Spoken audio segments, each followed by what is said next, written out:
Here we go, John. Information calendar, item 25. I don't think, there, now I'm on. Okay, information calendar. The next 10 agenda items, items 25 through 34, are informational items deemed not to raise any issues. There are changes on the change list for item number 32. Individual items on the information calendar will not be presented unless specifically requested by a commissioner. Yes, Commissioner Van. Okay, so I'd like to talk about on tab 25, item 11.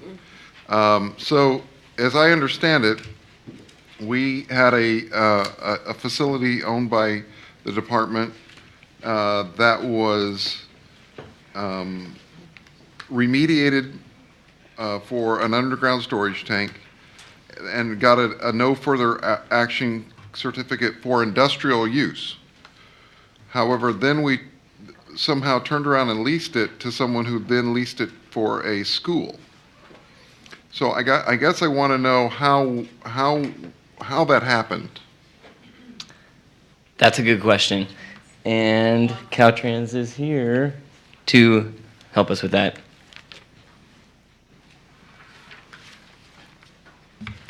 Good afternoon. My name is Don Nguyen. I'm the acting chief deputy for Caltrans Bay Area. The former South Oakland maintenance station had underground leaking underground tanks. Mm-hmm. We went through, remediated, and our intent is to sell the property. It's on the list to be sold. We leased it. The master tenant subleased it to a school. Earlier this year, we discovered that there are other contaminants that are unrelated to the tanks. And it came about when there was an adjacent property that they went and asked for to build a charter school there as well, adjacent to the Caltrans site.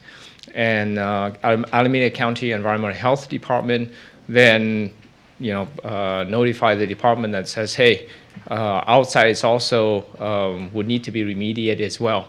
So the director's order or the emergency work that we did was to remediate it, and they've since cleared it for other than industrial use from the environmental health aspect. I guess in the future, it would be nice to save $3.5 million. If it's for industrial use, we could, I don't know what the lease revenue we got off of this, but it might have been a better decision to have a lease that was specified that it could only be used for industrial uses. And therefore would have saved us $3.5 million. But apparently it's water under the bridge at this point. So thank you. Thank you. Can I ask a question? Don't we have sublease requirements to be notified? We do. Our lease actually requires that the tenant would comply with all federal, state, and local laws and ordinances, and it's for the proper use as well. So that's on the tenant. Yeah, but to the chairman's question, if we, like we've got the cities and folks coming in and we're leasing it to them to $1 a month, and then they turn around and lease it for $2,000 a month, that's not right. I think what we're getting at is, what was the difference for what we leased to the original tenant and what he sublet it to the school for? I mean, that's what we're concerned about here. We're trying to do the right thing with providing areas for small individual shelter homes, and yet whatever industrial use we approved at whatever rate we approved it now turns into a commercial enterprise. That's not right. Yes. How long did this go on before we caught it? Yeah, we once the master tenant sublease it, that's between the master tenant and the subtenant. No, the landlord has the right. You and the master tenant. We're the property owner. That's you. You're our representative. We rented it to this guy on an industrial use, and then he turned around and rented it for all intents and purposes, if it's a school, probably a charter school, a commercial use. That's not right. It is a charter school, yes. Well, then, how can you ask us, as protecting the rights of the citizens, to let somebody sublease it and make money off it? That's not right. So we need to, from now on, staff, when these things come in, I want a provision in there that said there'll be no sublease. None. This is crazy. Without approval, maybe. I would agree with you. Am I on? I would agree with you, Commissioner, and I think I need to have my staff do some more research and find out how these occur, because I don't think some of these leases come to the commission, so I need to have a better understanding of when those leases do come to you. And if it's something that doesn't come to you right now, maybe it's something that we need to make a recommendation to the legislation to improve this process, because I agree, this doesn't quite make sense. Jennifer, did you want to add something? Sure. Thank you very much, Commissioners, Chair. Jennifer Loudon, Division Chief, Right-of-Way and Land Surveys, Headquarters, Sacramento. Our standard process and procedure in our right-of-way manual is that there are no subleases allowed. However, there are some circumstances where we do make exceptions. That currently is delegated to the district level. It's not something that headquarters keeps the delegation, so it's something that is delegated to the district level. We'll certainly work with Terry and Commissioner staff to take a look at those processes and procedures and see if we need to make some adjustments. All right, thank Appreciate you. those comments. And this is not an airspace lease, I This do. is not an airspace lease. Just This to is- make sure Okay, there's but- a distinction there. Yes.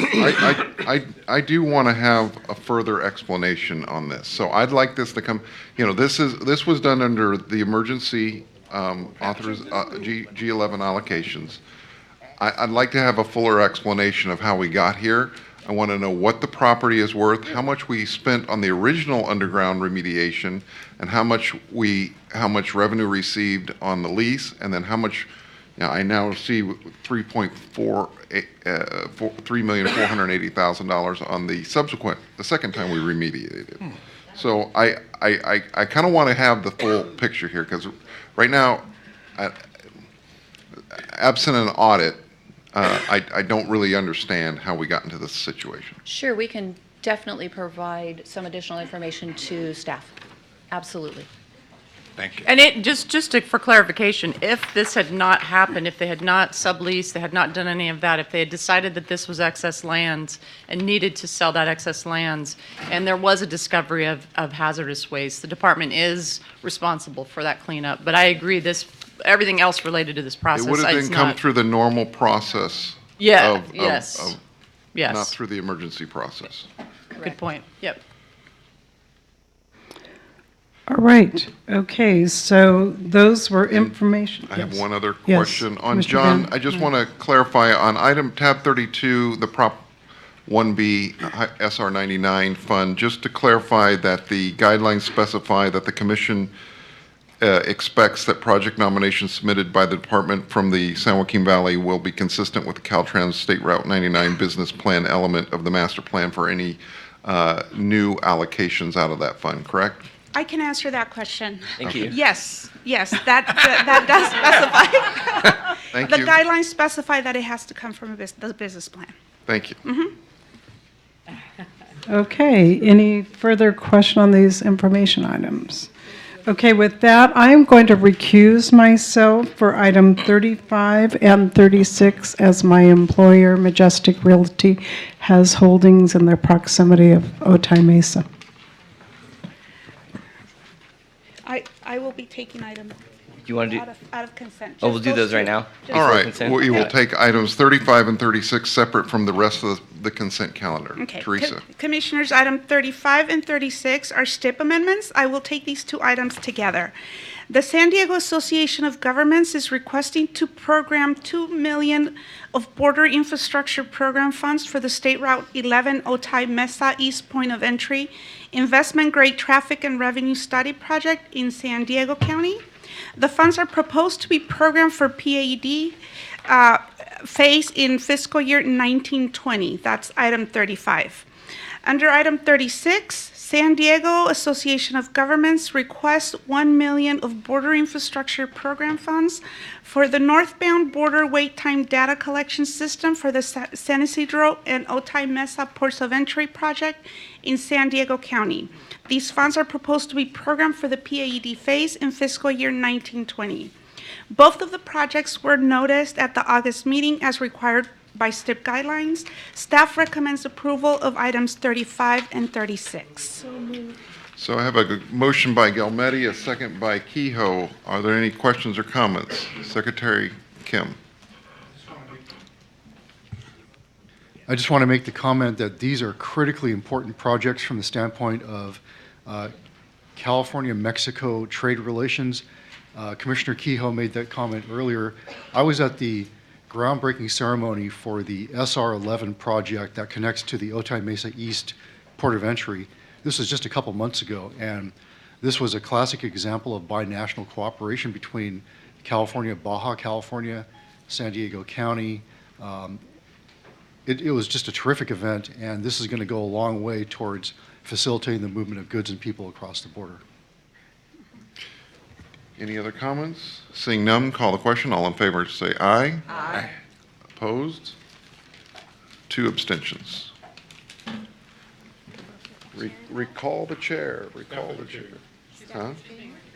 Okay. While the chair's coming back, I wanted to make sure that you also saw that I Yeah. am listed as a recusal for 50. So I think at this point, you'll probably need, because we're going to take the remainder of the consent calendar as one, so you might want to step out. Okay. Or we can pull 50 and do it by itself. What was your pleasure?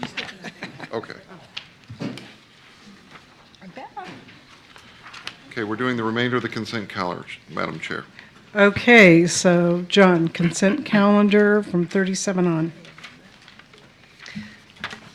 Okay, remainder of the consent calendar, so this includes items 37 through 49 and 51 and 52. Are we including 50 in this one? Yeah, We are including Yeah, 50? we're doing everything. Commissioner Norton. Got it. Okay, so this is the consent calendar. It includes 37 through 52. There are changes to items number 38 and number 44 on the change list. And with these noted changes, commission staff recommends the commission approve items 37 through 52 on the consent calendar. We had a motion by Commissioner Gilmetti, a second by Commissioner Dunn. Is there discussion? Hearing none, all in favor? Aye. Anybody opposed? Abstaining? That motion carries. Okay, now we'll go to item 53. Terry. Okay. Good afternoon, Commissioners. This is an action item to amend the Commission's procedures for leasing airspace to public entities. The current airspace resolution, G0303, allows the department to enter into airspace leases with local agencies under certain conditions. One condition was that the department would receive fair market rent for the property. Several recently enacted statutes state that the department could lease airspace for the purpose of emergency shelter or feeding programs for a value of $1 per month, which is below fair market rent. Staff is recommending changes to the resolution that would include language regarding these types of transactions as not needing specific commission approval. Additionally, we are recommending a requirement that the department report to the commission annually on the leases approved under these conditions. Staff would recommend your approval of these changes. Yes, Commissioner Kehoe. Terry, there was an item in San Diego on, one of the properties on this item was in San Diego near the I-5 overpass. Yes. So I had some communication from the Senate office down there, and that's not going to be a viable project. That the current occupant is in there long-term, a 30 or 50-year lease, I forget what. So just FYI. Okay, good. I'll make a note of that. Okay. Thank you. So do we pull that? Well, and those would have fallen under other purposes. Those were not for shelter purposes, right, or feeding programs. It might have been considered for shelter, but it's not actually eligible. Okay. There's perfect. another purpose now, so I don't know if we need to actually pull it out, or I just wanted you to know that. Okay. I know we spent an hour and a half in the car yesterday, but I failed to mention it. Well, you have an hour and a half tomorrow. We can talk more. Okay, we have okay, let's do the motion and then talk about it. Is that okay, Commissioner Burke, or is your? Sorry. Okay, okay, so we have a motion by Commissioner Guardino, a second by Commissioner Burke, now to Commissioner Burke. I do think we should receive notice, because they're programs and programs. You Yes. know, so it may very well be a feeding food program, or it might be what. But it's good if you just simply have a notice when there's some change in terms of actual application of what is a general rule. Yes, Commissioner Alvarado. And no subleases, right? I'm sorry, repeat that. No subleases. No subleases, correct. Yeah, because sometimes we're talking about vehicles, you know. Do we need to amend that motion then? Is that a friendly amendment? So if I understand it correctly, you would want to amend it so that there There's was maybe notice. There's a just notification notice. to the department or to the commission on any Prior to a sublease?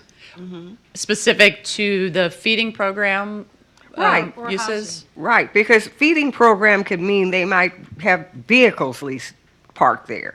There are any number of things. Just notice. Right, we can, Commissioners, we will, with your action to add that and to add a provision that there are no subleases. If there is, you know, the need to sublease or the need to do something, if we see notice and we see an issue, we'll bring that forward to you.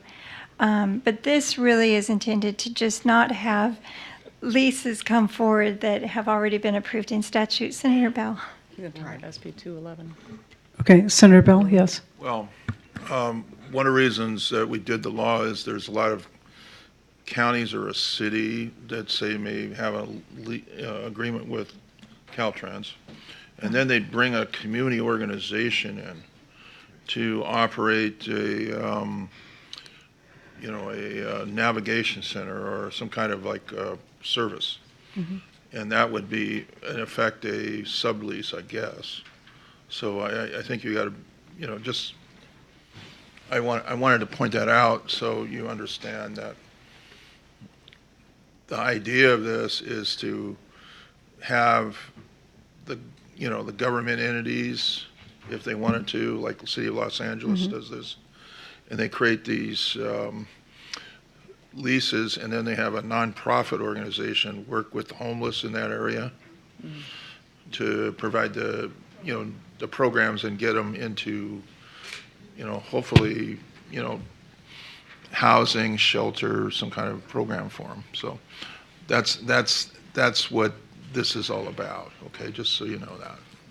So just the process would be there'd be the city or the county, and then maybe some nonprofit entities that do social services or mental health services, maybe a mental health provider that would work with the county. It sounds like they'll all have subleases then, so.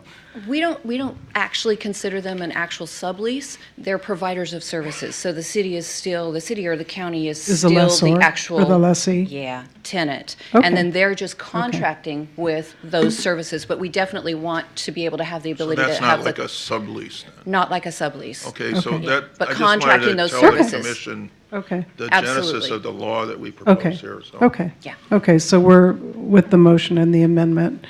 That won't impede the intent, so. Any other questions, comments? Hearing none, I'll call for the vote. All in favor? Aye. Anybody opposed? Abstaining, that motion carries. Item 54, Terry? Commissioners, item 54 is an informational item that provides the closeout information for the right-of-way capital annual allocation for fiscal year 2018-19. At the June 2018 meeting, the commission approved an annual suballocation amount of $170 million for shop and stip right-of-way activities. The year-end summary shows that the department expended $102 million, leaving a balance of almost $68 million. Historically, the department has expended the entire balance And we believe that the increased reporting requirements that the commission approved at the June 2019 meeting will allow us to be more informed in a more timely manner on projects that may have experienced delays or issues. The department is here if you have questions regarding that report, but this is informational only. Do we have any questions? Okay, hearing none, we'll move on. Item 55, Jose.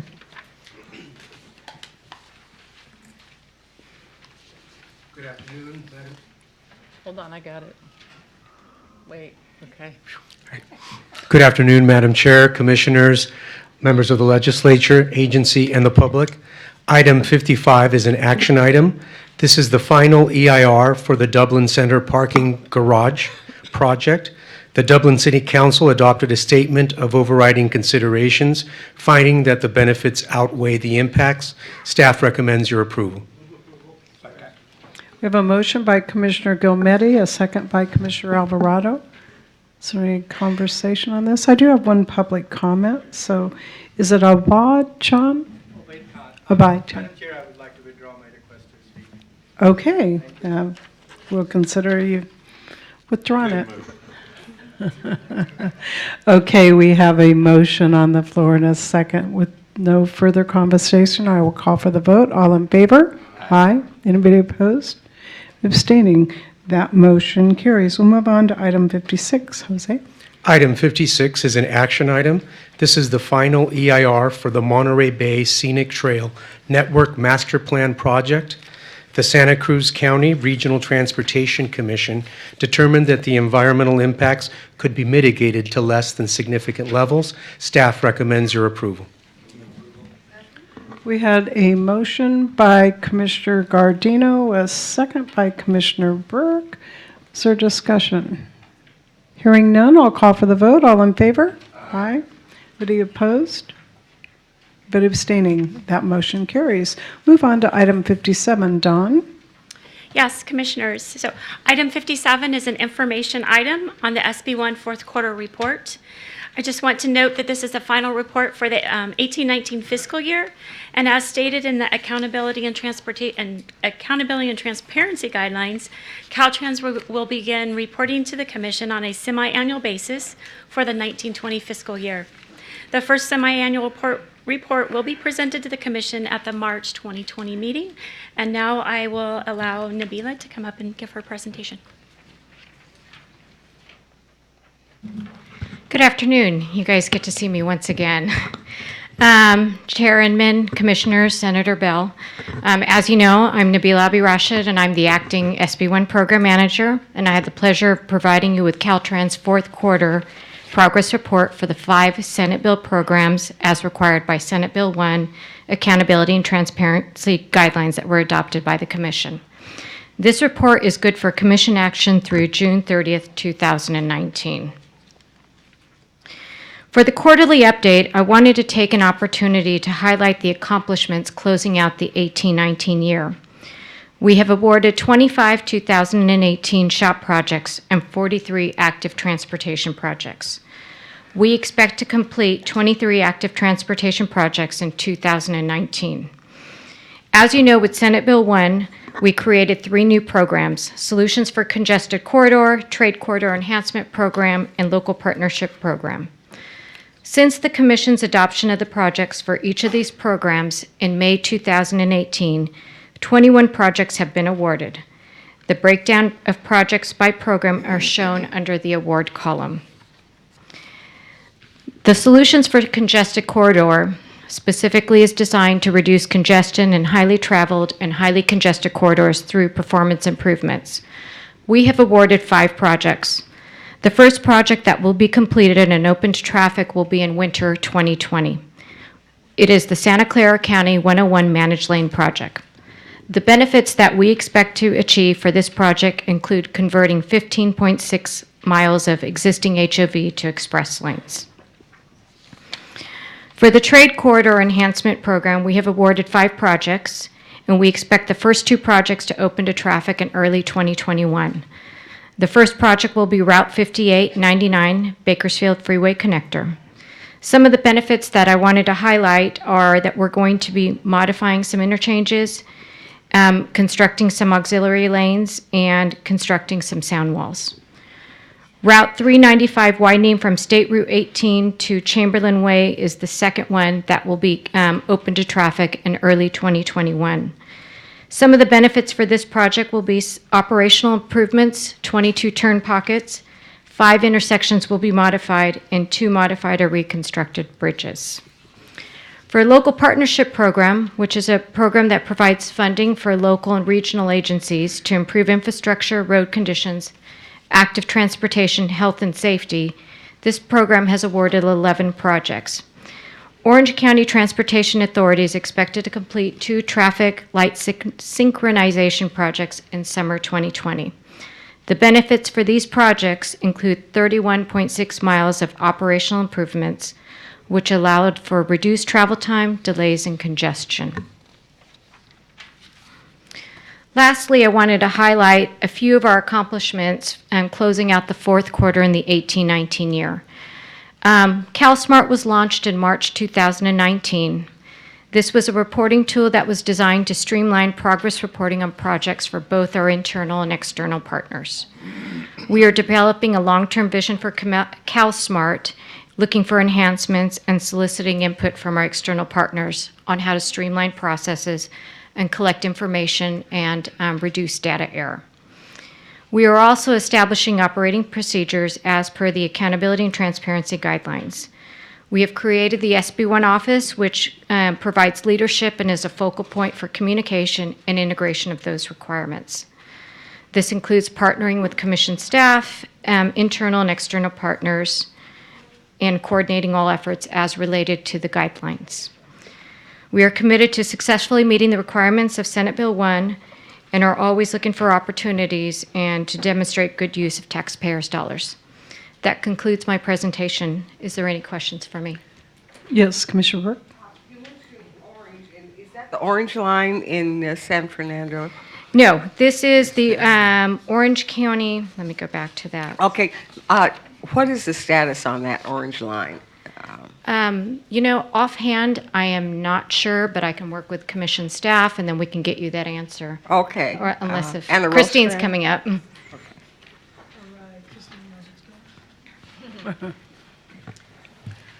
Hello. I just wanted to give you an update. So the Orange Line, we are working with Caltrans and the agency to revise the scope, have a scope change amendment, and it will be brought forth in December. Okay, is that true also on the Rosecrans? The Rosecrans, I'm not familiar with that one, but yes, the Orange Line. Yes, Commissioner Gardino? Thank you, and thank you both for the update. Good news all the way around. On the managed lanes project in Santa Clara and San Mateo counties, it's actually part of a larger project. Mm-hmm. You mentioned the 15.5 miles. Can you get back to us on the status of the rest of that same project? Absolutely. Great, thank you. Mm-hmm. Other questions? I had a question on the ATP. We hit the ground running on ATP when the SB1 became available because we had just finished a cycle and we had a long list, so it was easy for us to get going. But yet I see 48 million out of 118 million awarded, so is that telling us anything? I'm pulling up to that. I'm on page 2 of mine, yeah. Okay, so 48 million, my sites. Out of the last line, bottom line. Oh, yes. corner. We still have projects rolling through, so those are just specifically that got awarded up to this point. And we're still developing and designing the rest of them, so they'll be coming through. I'm not sure if it really tells anything other than we're in project development. Well, I just, given the head start that we got, here comes Lori to the rescue, maybe to answer my question. But it seems to me like we should have, or maybe our partners need more help. I think it's because in the ATP we fund all 4 phases, so this is for construction awards. So we are moving on all the projects. It's just a lot of them, we're still doing the pre-construction on them. They just haven't gotten to the construction phase yet. And these are just the SB1 funded ones. So later, we're going to have a presentation by Gary Gutierrez on the ATP specifically. These were just the SB1 funded ATP projects. So that started in the cycle 3A, or where we enhanced the cycle 3. Right, but it was the first thing we did in SB1. Yes. It was the first, those were the first dollars Right. that we dealt with. So, yeah, okay. All right. So that's my question, and that was information only. So if there are no further questions, thank you, Nabib, and we will move on. Item 58, Alicia. Good afternoon, Commissioners. Thank you. Item 58 is a information item. It is a pink, so if you don't have it, it is available in a pink. This is a update on the fiscal year 2018-19 local streets and roads expenditure reporting period. As Executive Director Branson mentioned in her opening remarks this morning, the Local Streets and Roads Funding Program achieved 100% expenditure reporting compliance from all of the jurisdictions for the second time in the 2-year program history. Woohoo! Thank you. 2 for 2. Yay. Gotta keep it up, bar set. So with that, though, what we want to make sure everyone is aware of is that all 539 of the reporting agencies were funded over a 2-year period. So 537 in cycle 1, 538 in cycle 2, but it actually did make up all 539 of the total available agencies that have received funds in the 2 years of the program cycle. So all of them have reported, and they all were successful in submitting utilizing the California statewide multimodal application and reporting tool called CalSmart, which Nabila mentioned earlier, as is directed in our 2019 program reporting guidelines.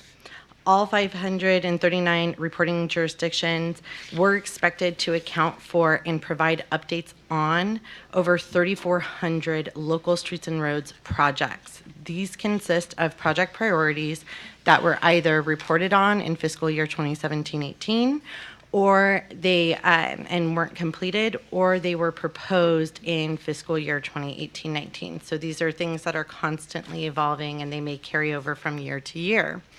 With that in mind, the same goes for the funding. There's a remaining fund balance from fiscal year 2017-18 that the jurisdictions held of $249.3 million. $1.2 billion was apportioned to 538 of those agencies in fiscal year 2018-19. That means that $1.4 billion was available for use and expenditure in fiscal year 2018-19. So what we will be doing is tracking and seeing exactly how much they spent in the reporting fiscal year and how many projects those funds went to. And that will be all aggregated and provided to the commission. It will be posted on the Local Streets and Roads program website no later than December 1st. And it will be included in the annual update to the California legislature as is required in statute. Sorry, I lost my spot. Throughout this program reporting cycle, each and every year, the jurisdictions are required to submit this report utilizing CalSmart by October 1, and this is what's been adopted in our program guidelines.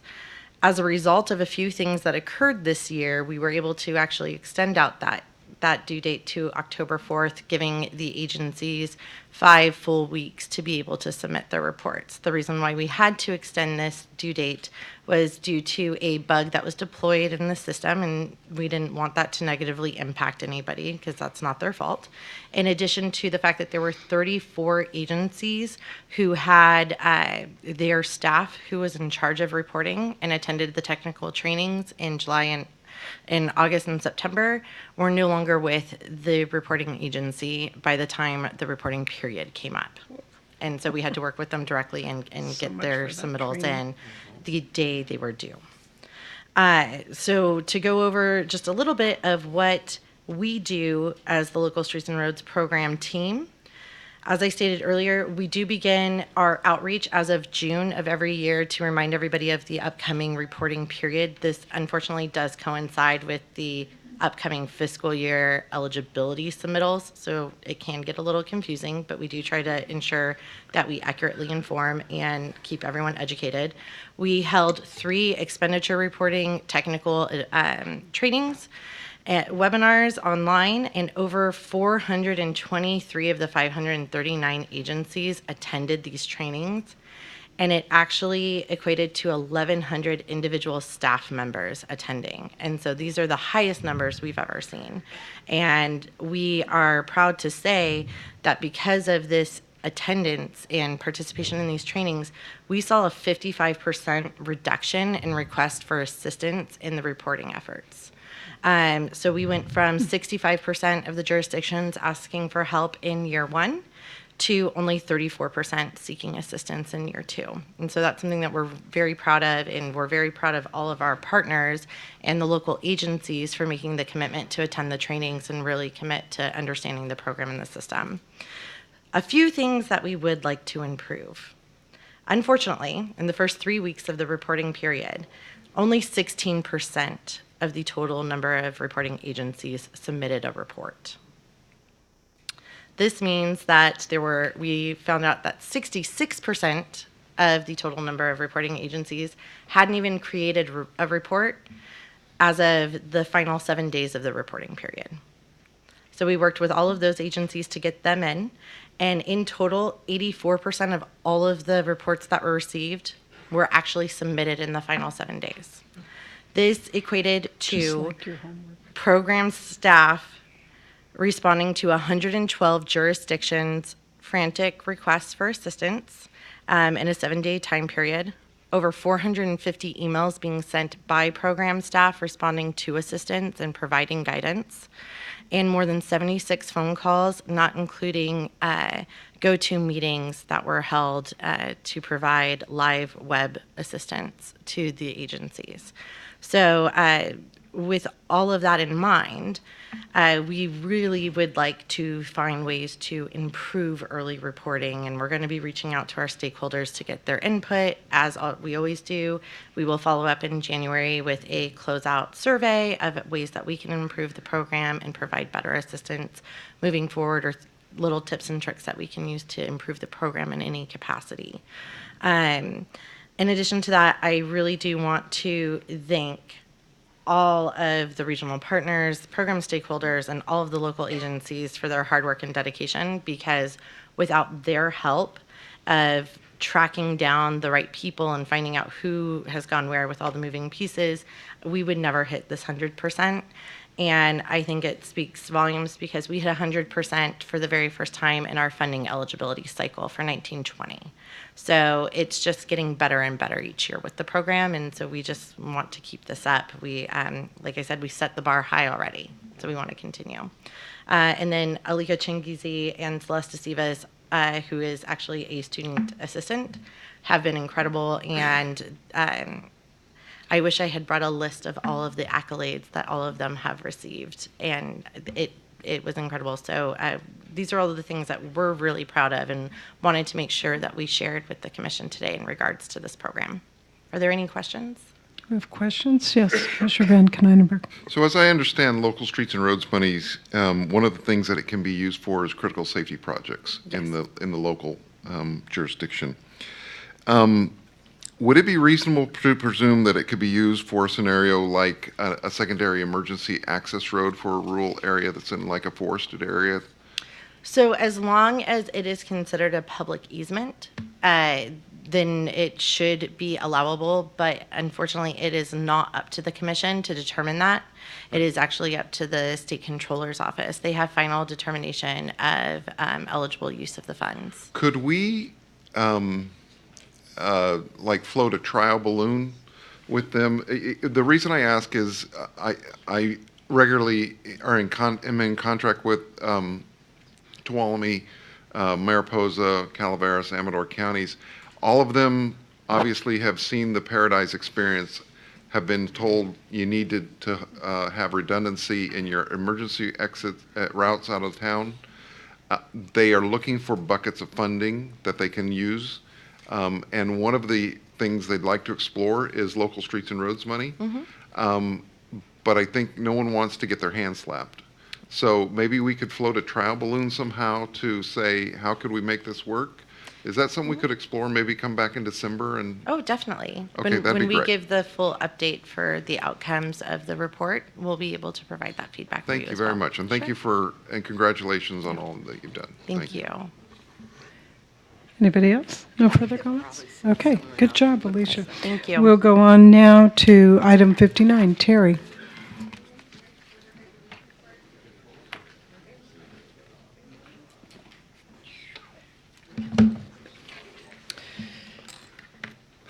Commissioners, item 59 is an informational item to provide you with an update on project delivery activities.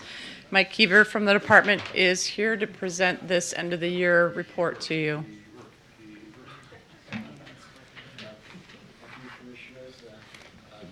Senator Bell, Mike Keever, Caltrans Project Management. So Commissioner Gardino mentioned earlier about his daughter bringing him her report card. I'm here to bring our report card and talk about how we did last year in delivering our program.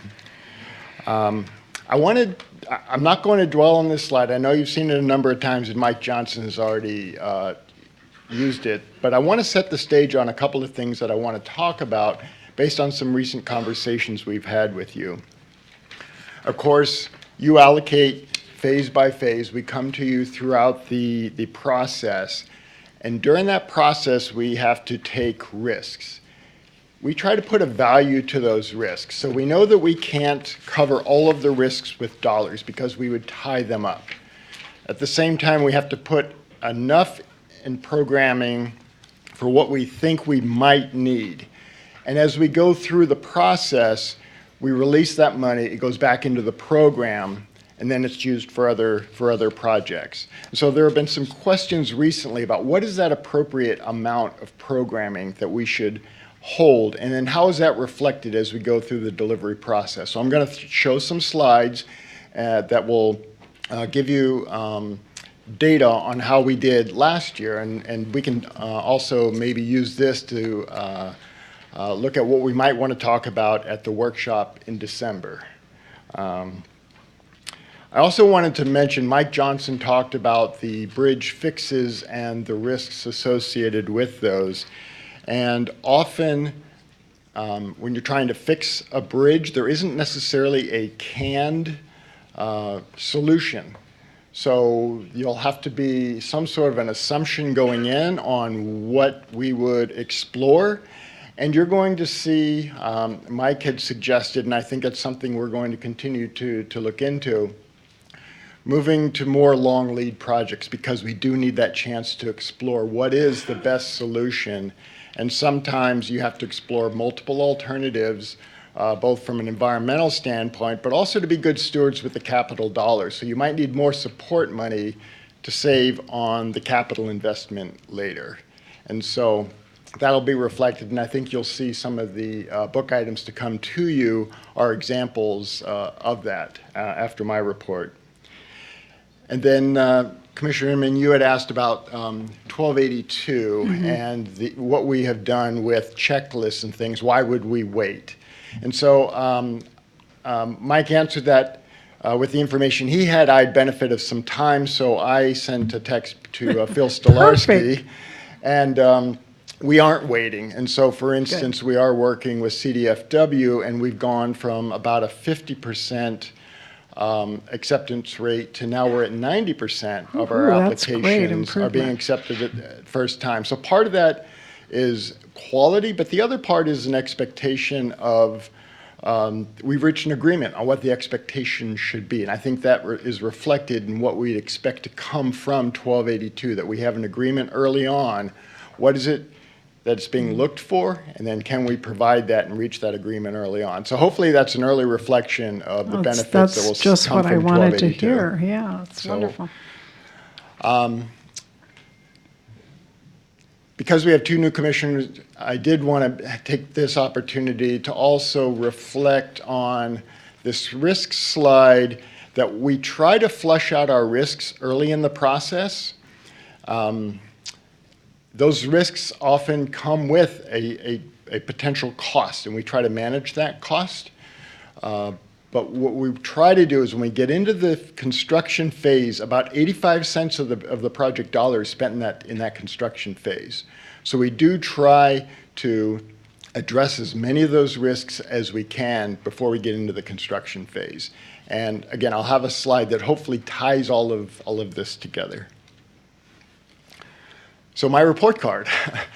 Some of them I am maybe going from poor to fair. Hopefully, it's at least in the right direction. So we try to reflect in this performance report card, if you will, using the same colors that we have with both our phases of the delivery, how the risk is reduced, and then how we're doing in our delivery. So the yellow is those are the early phases. And so as you might expect, there's more uncertainty with those.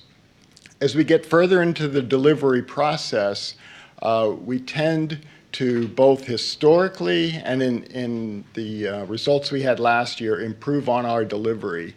We want to put the money out into construction. So during Clark Paulson's budget presentation talked about, hey, we want to put that money out. So one of the things that we certainly put a lot of attention on is having the projects designed and ready for construction. So last year, we hit 96%. Historically, we've hit 98%. I want to talk, still pretty good, but less than we've done historically. A couple of things to point out. One is we're trying to get out to construction as fast as we can.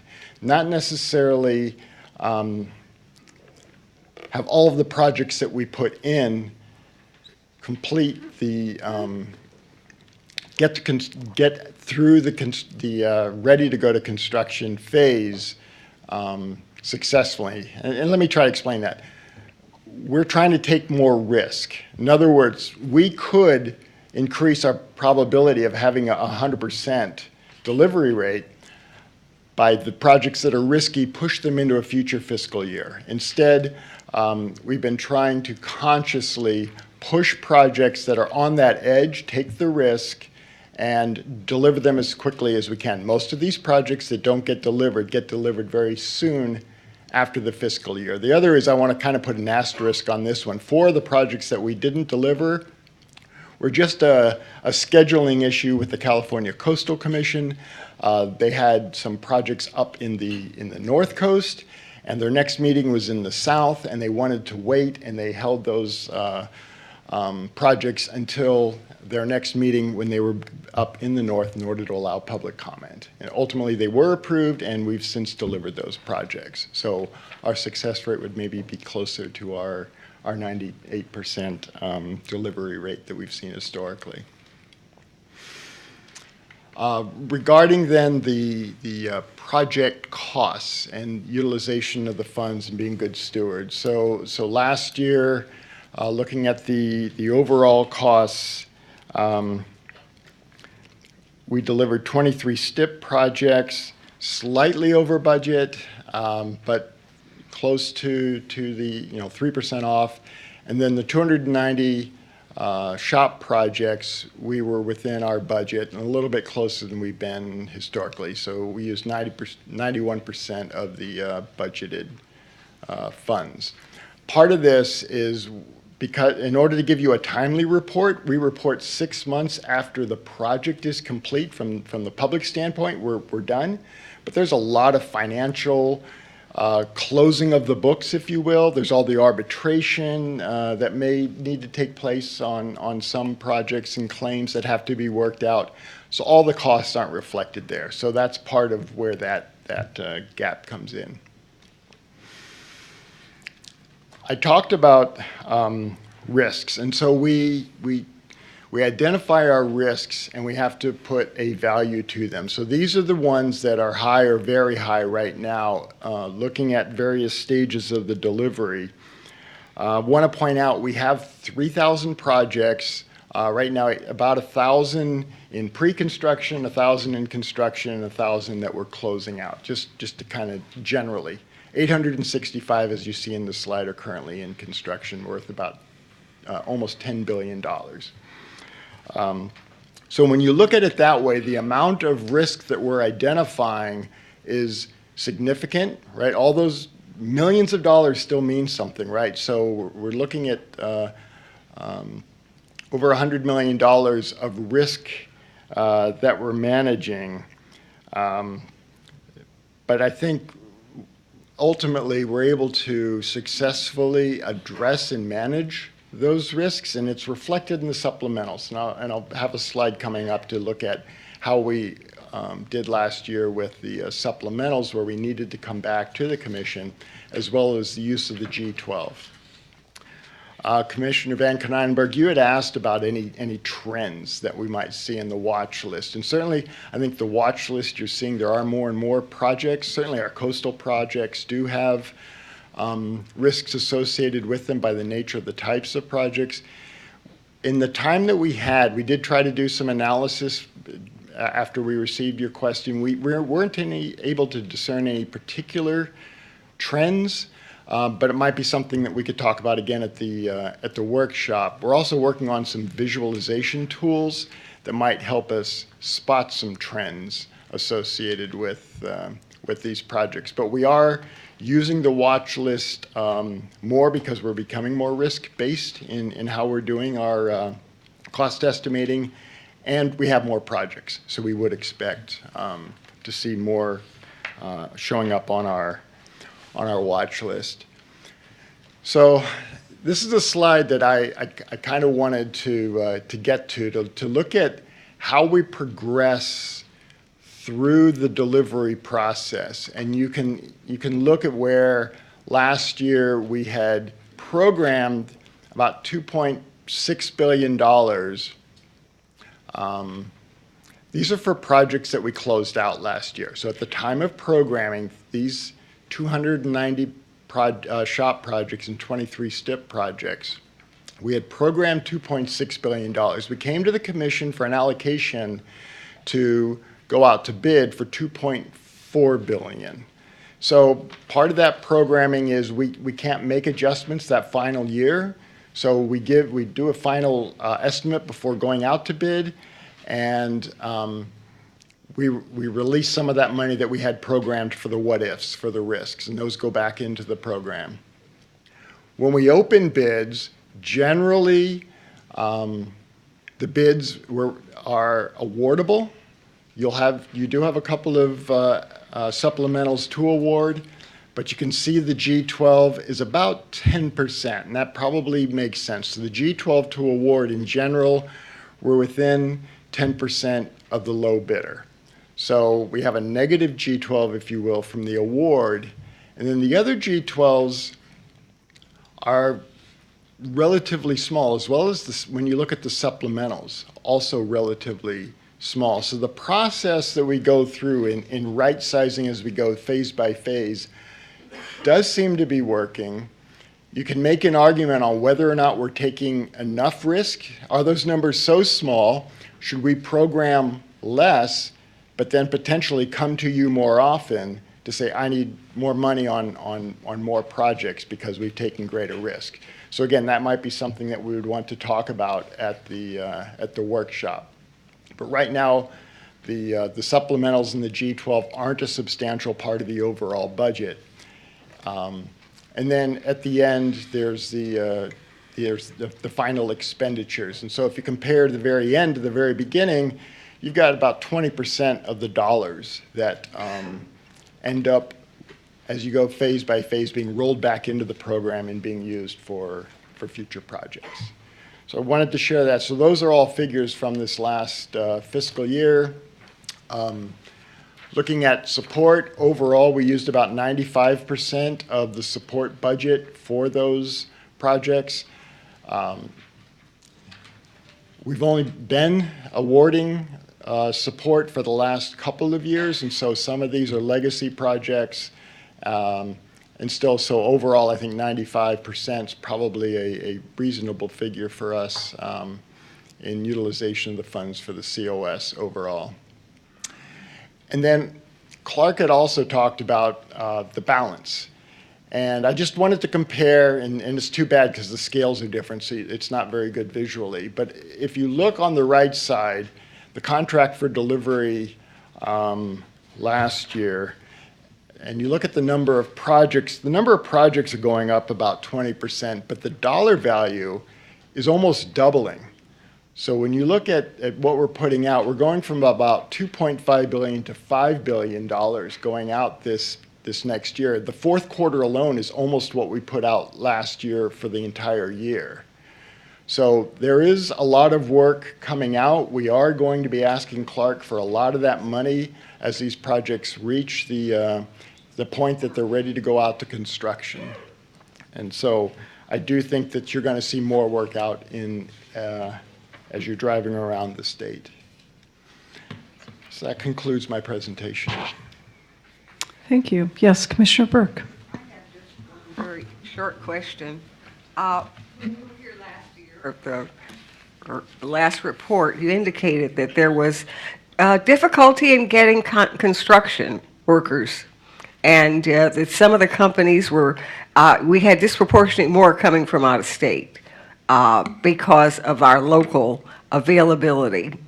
So has that improved, of where we do have people available and there's the local companies are able to provide?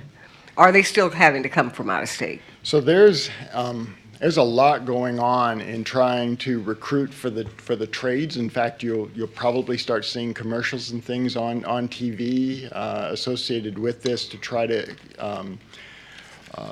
recruit into the construction trades. We are seeing some out-of-state contractors attracted to our projects.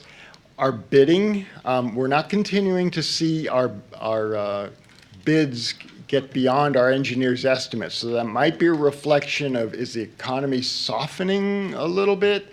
Has the industry adjusted to the new reality with the transportation funding? It might be a little bit of both. We do still have some projects, and I think you're going to see some with a couple of the coming book items where we only get a couple of bidders, and those are the cases where we do tend to be low with our engineers' estimate. We didn't allocate enough, but a lot of work is going into working with industry to try to expand, have a workforce. Mm-hmm. But it's going to be it's not going to be solved in between quarterly reports or even 1 year, right? So, but a lot of work is going into this area. Also, I assume there's an ability to develop more workforce, starting at the beginning, internship, and moving up. Are those programs working well now? Yeah, so our FHWA friends, we're working with them in order to do apprenticeships and things like that, to try to bring in more contractors. Our DBEs some of them are going to the point they're kind of graduating, if you will, to become contractors bidding on work themselves. So we're seeing some progress there.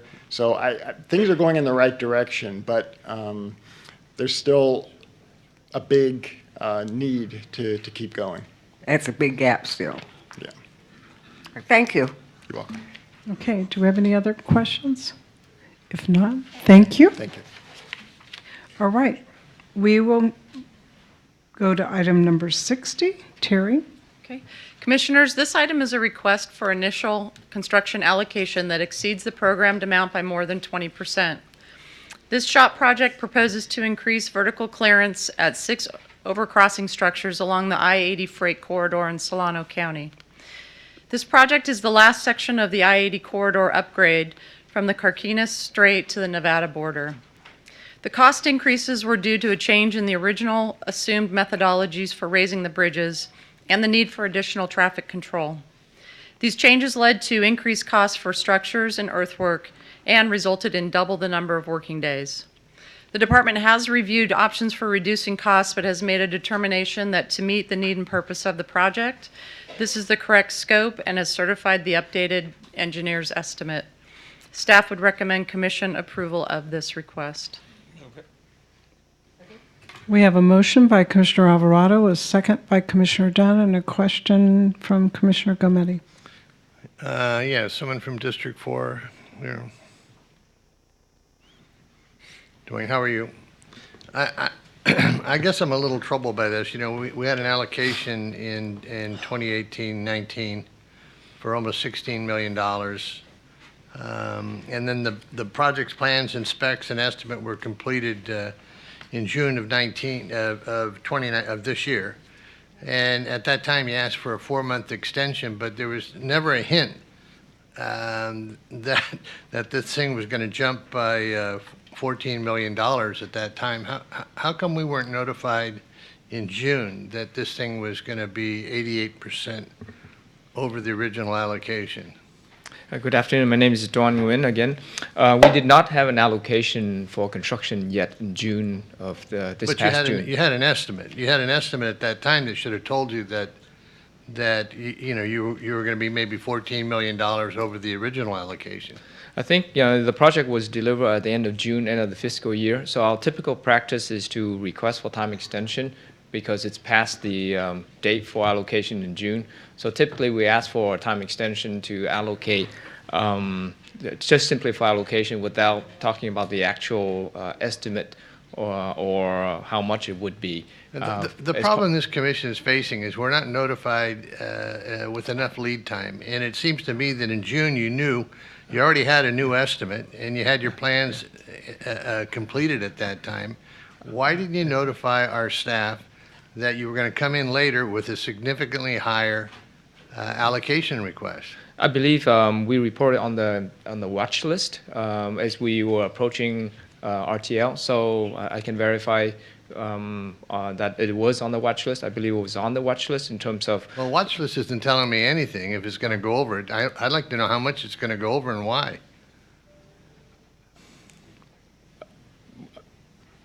We've got to improve on this. I mean, this thing, from one year to the next, we went up 88%. I mean, that's nuts. That's not acceptable. You know, I mean, a slight bump for increased labor costs, et cetera, but, I mean, you guys blew this thing big time. There was reasons for the increase, and we reported on the watch list as report to CTC. If we should have done it as part of the time extension, I guess we could do so if that's how we would do it going forward. Well, I think our staff needs to know well in advance, you know, especially if you're asking for a time extension, then all of a sudden, at the same time, you went and almost double the estimate. It's disappointing. Yes, and it was on the watch list. Unfortunately, that watch list is coming to us today, or part of this meeting. So I think what we can do is we can work with Caltrans to talk about ways, especially as we're ending the fiscal year, that they're informing us of some of these big changes instead of waiting 3 months. Well, the concern I have is when we're going to 2 seasons instead of 1, and that's a freight corridor getting more active all the time. So there's economic impact too. So. Well, I think this project here from programming to delivery was 2 years, so we took a lot of risk in terms of the cost estimate as well as the schedule. Once we get into detailed design, we cleared environmental in July of last year, and we basically delivered the design construction contract plans in less than a year. So in the detailed design, constructability review with the local agencies, with traffic circulations, I mean, instead of taking 2 months for each bridge, it's taking 4 months. And also because these 6 bridges is within only 2.5 miles, we could only do them one at a time. And so based on input from our construction team, the 4 months per location is what it's going to take to get the work done. Okay, do any other comments? Hearing none, we have a motion. I'll call for the vote. All in favor?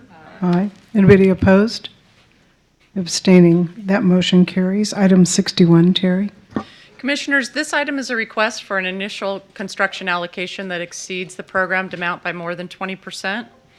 This SHOP project proposes to address bridge foundation scour at a bridge in Ventura County by replacing the bridge's substructure and replacing the existing non-standard wooden bridge railing with a standard concrete bridge barrier. Cost increases occurred due to permit requirements that altered the department's original assumptions on how to address the bridge scour issues. Permit requirements are typically made during the final design phase. The requirements for this project would have necessitated a bridge replacement. The department assessed the condition of the bridge and determined that the cost of replacing a bridge that was in good condition was not in the best interest of the state. Negotiations with the permit agency allowed the department to move forward with a less costly alternative that still met the permit requirements. Staff would recommend that the commission approves this allocation request.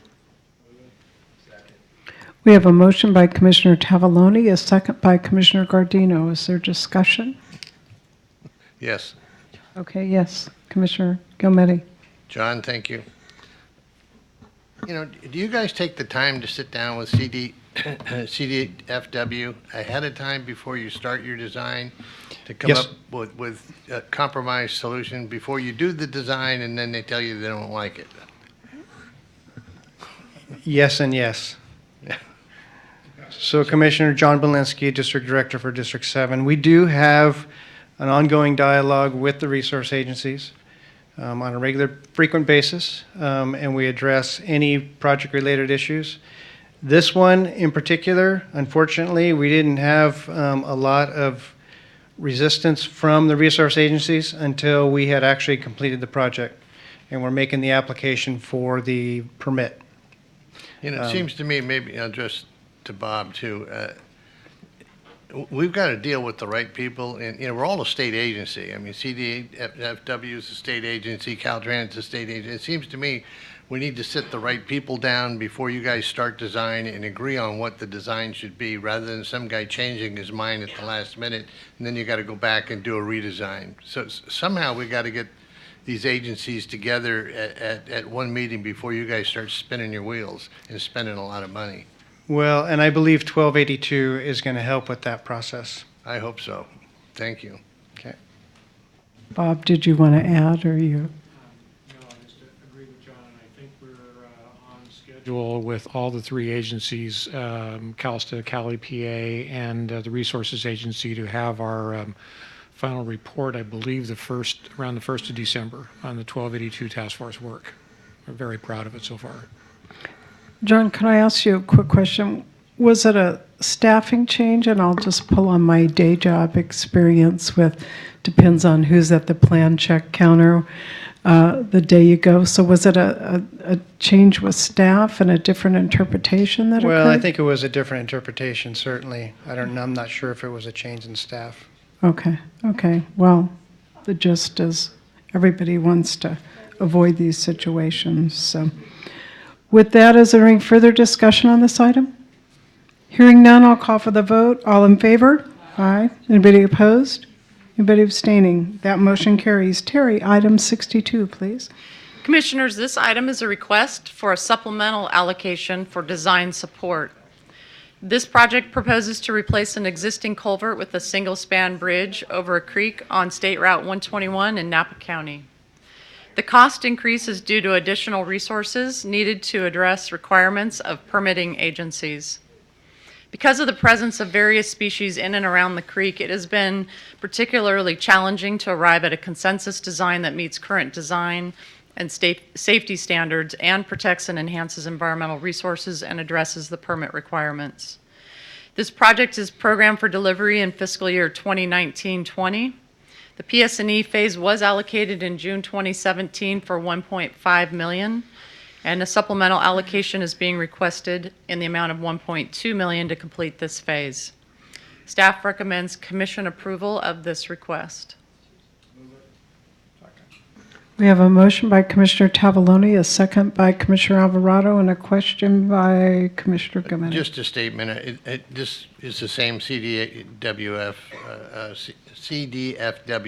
problem, so I would hope that we get this one fixed as well. Thank you. Any further discussion? Hearing none, I'll call for the vote. All in favor? Aye. Anybody opposed?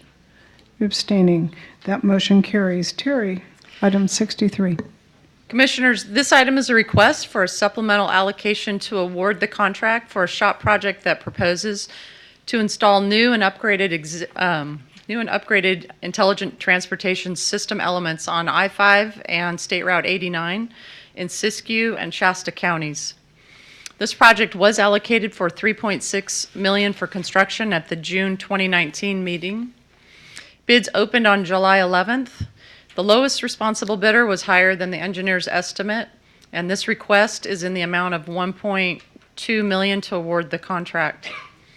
The department analyzed the bids to determine the basis for the cost increase. It was determined that most of the bid items were electrical items, and those items had seen recent price increases that the department hadn't accounted for.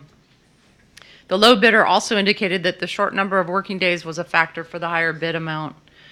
The department analyzed the cost impact of having a longer construction period and concluded that an increased number of working days would likely result in less than significant bid price reduction, but an increase in support cost.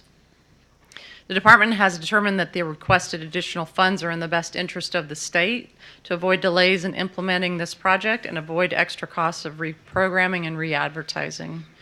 Staff recommends commission approval. Move it. We have a motion by Commissioner Dunn, a second by Commissioner Tavaloni. Is there any discussion? Hearing none, I'll call for that vote. All in favor? Aye. Anybody opposed? Abstaining. That motion carries. Terry, item 64. Commissioners, this item is a request for a supplemental allocation to award a contract for a shop project that proposes to install vehicle detection systems, changeable message signs, traffic cameras, and a maintenance vehicle pullout.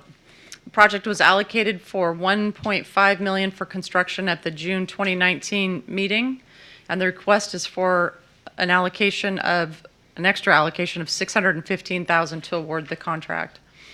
The cost increases were attributable to the limited number of contractors and subcontractors bidding, as well as the department undervaluing several specialty items.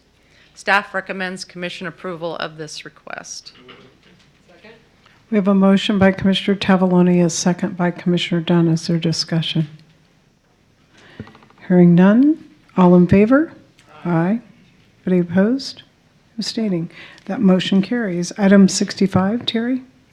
Commissioners, this is an action item to approve amendments to the SHOP Minor Program Resolution. At the June 2019 meeting, the SHOP guidelines and several associated resolutions were updated, including Resolution G1905.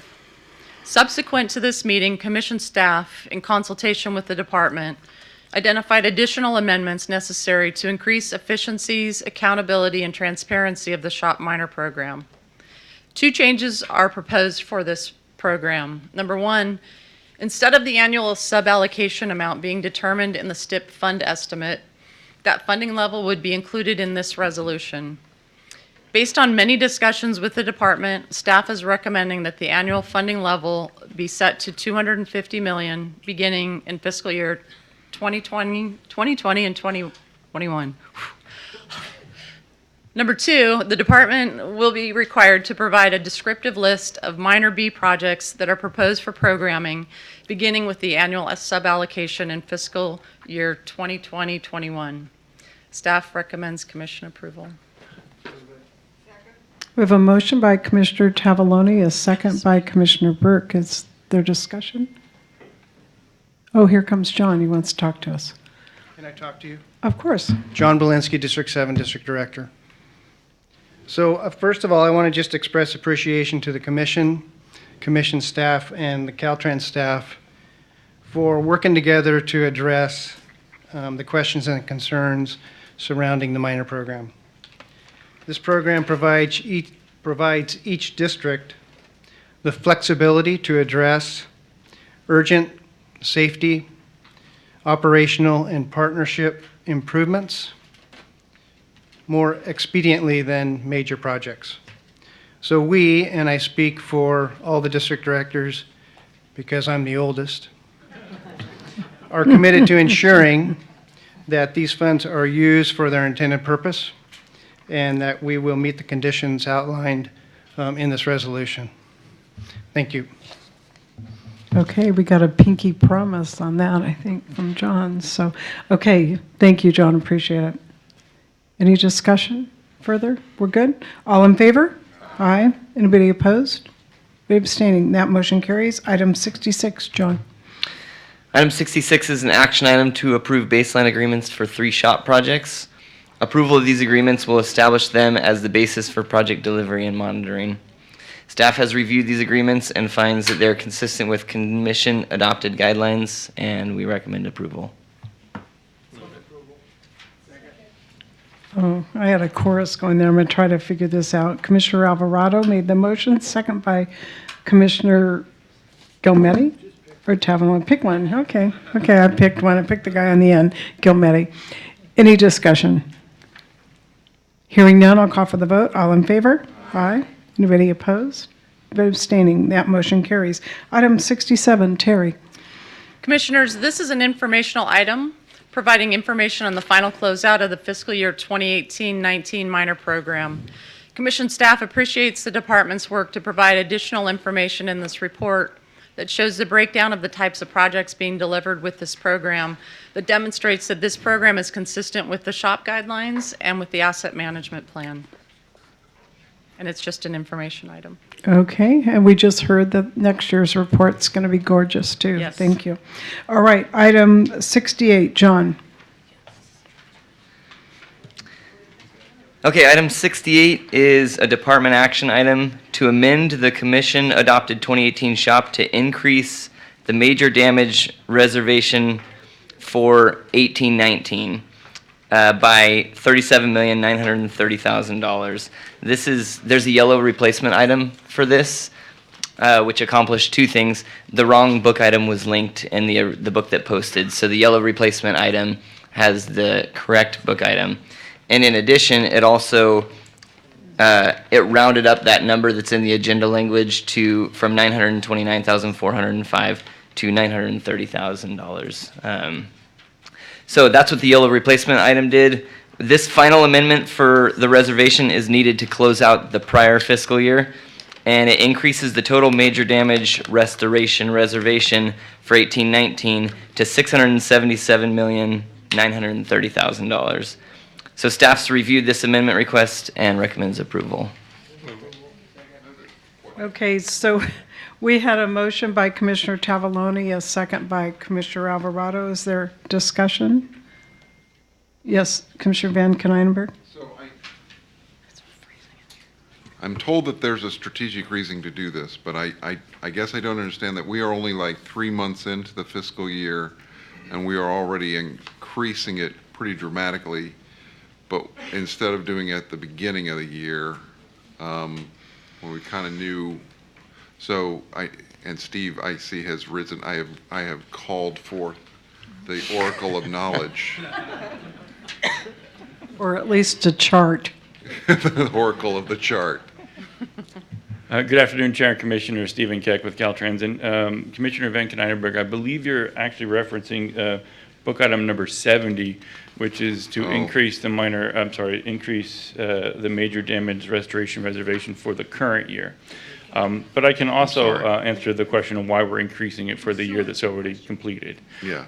And that is, we have the authority granted to us to exceed the allocation for emergency major damage projects, which we did do last year. We exceeded the reservation of $640 million. So we wanted to come back to true that number up, to make sure that the Commission's aware and that the public's aware exactly what that number was for last year. So that's why we're coming in with this after-the-fact allocation, if you will. These are emergency projects. We need to do them. I think no harm, no foul. I can address item 70 for you now if you wish as well. That'd be great.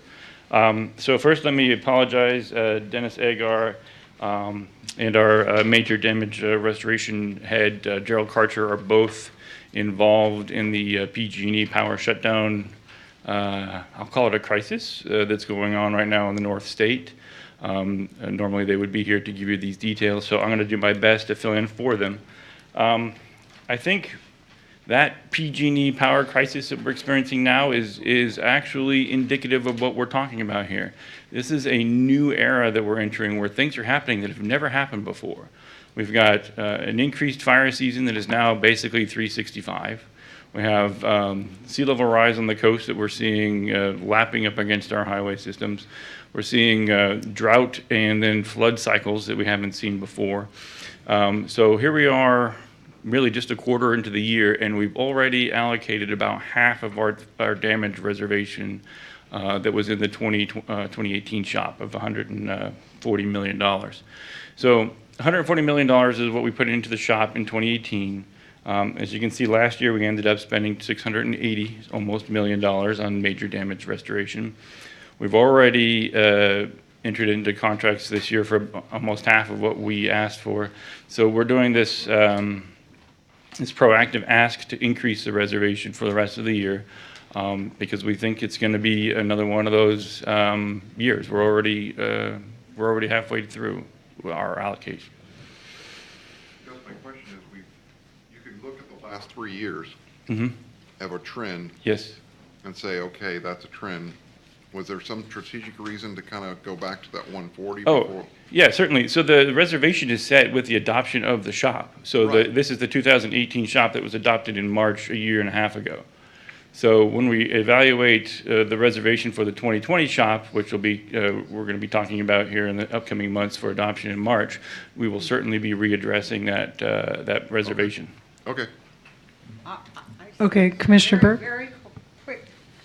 I just look at this Broadway Manchester, and it's for 2022. Was that like a I'm trying to figure out, there shouldn't have been a flood there. Yeah, this is 68, right? This It's the must wrong be- one? Are you looking at item 69? Oh, I'm at 69, I'm sorry. Oh, wait, we I thought it was 68. Okay. we're on 68. I thought I was on 68 Stephen just too. gave us a heads up on 70, but the motion Okay, on I'm the on the wrong floor. one. I'm on the wrong one. I have the wrong list. Okay. Yeah. I think you're good. You're on 68? No, I'm on a different one. I think, but anyway. It says 74. Oh, we're way ahead then. We're back to 68. Okay. Here's So- 68. I have it here, and it was attached to that. That's how I got the Stephen? news. Okay. Commissioner Gometti and then Mitch. Sure. We had last year, didn't we? Yes, we did. Yeah, so I'm trying to based figure out on what's the di- what's happening out there, et cetera, if we need to adjust it, it's not just a one-time thing. We adjust it as we go along. Yeah, I certainly have, don't hope that we need to come back and adjust it again, but we have that ability to do Yeah, so. thank you. Okay, Mitch. In answer to your question, Commissioner Kneinenberg, the larger the reservation, the fewer the projects that we can program for other components, so the fewer projects that we're actually able to start. So if we are conservative in our reservation estimate, that means we're more likely to have projects ready to go if other projects get delayed or if we get additional funding. The other side of that would be having a larger reservation, and if we were to not use it all, we'd find us with allocation capacity at the end of the year, but no projects to allocate those funds to. Thank you. Very good point. Okay, any more discussion? Are we all good? Okay, we have a motion on the floor. This is item 68. All in favor? Aye. Anybody opposed? Anybody abstaining? That motion carries. We'll move to item 69, John. Okay, so these are all a little bit related. Item 69 is an informational item presenting the final closeout report for 1819 for the major damage restoration reservation. So this is a report that has all the projects that got a major damage allocation. There is a list at the bottom that does show exactly what you're asking about each meeting where we bumped it up. So there are changes to this book item on the change list, and there's a yellow replacement item to update that last page. All the changes is to round off to the nearest thousand, so we don't go down to the dollar.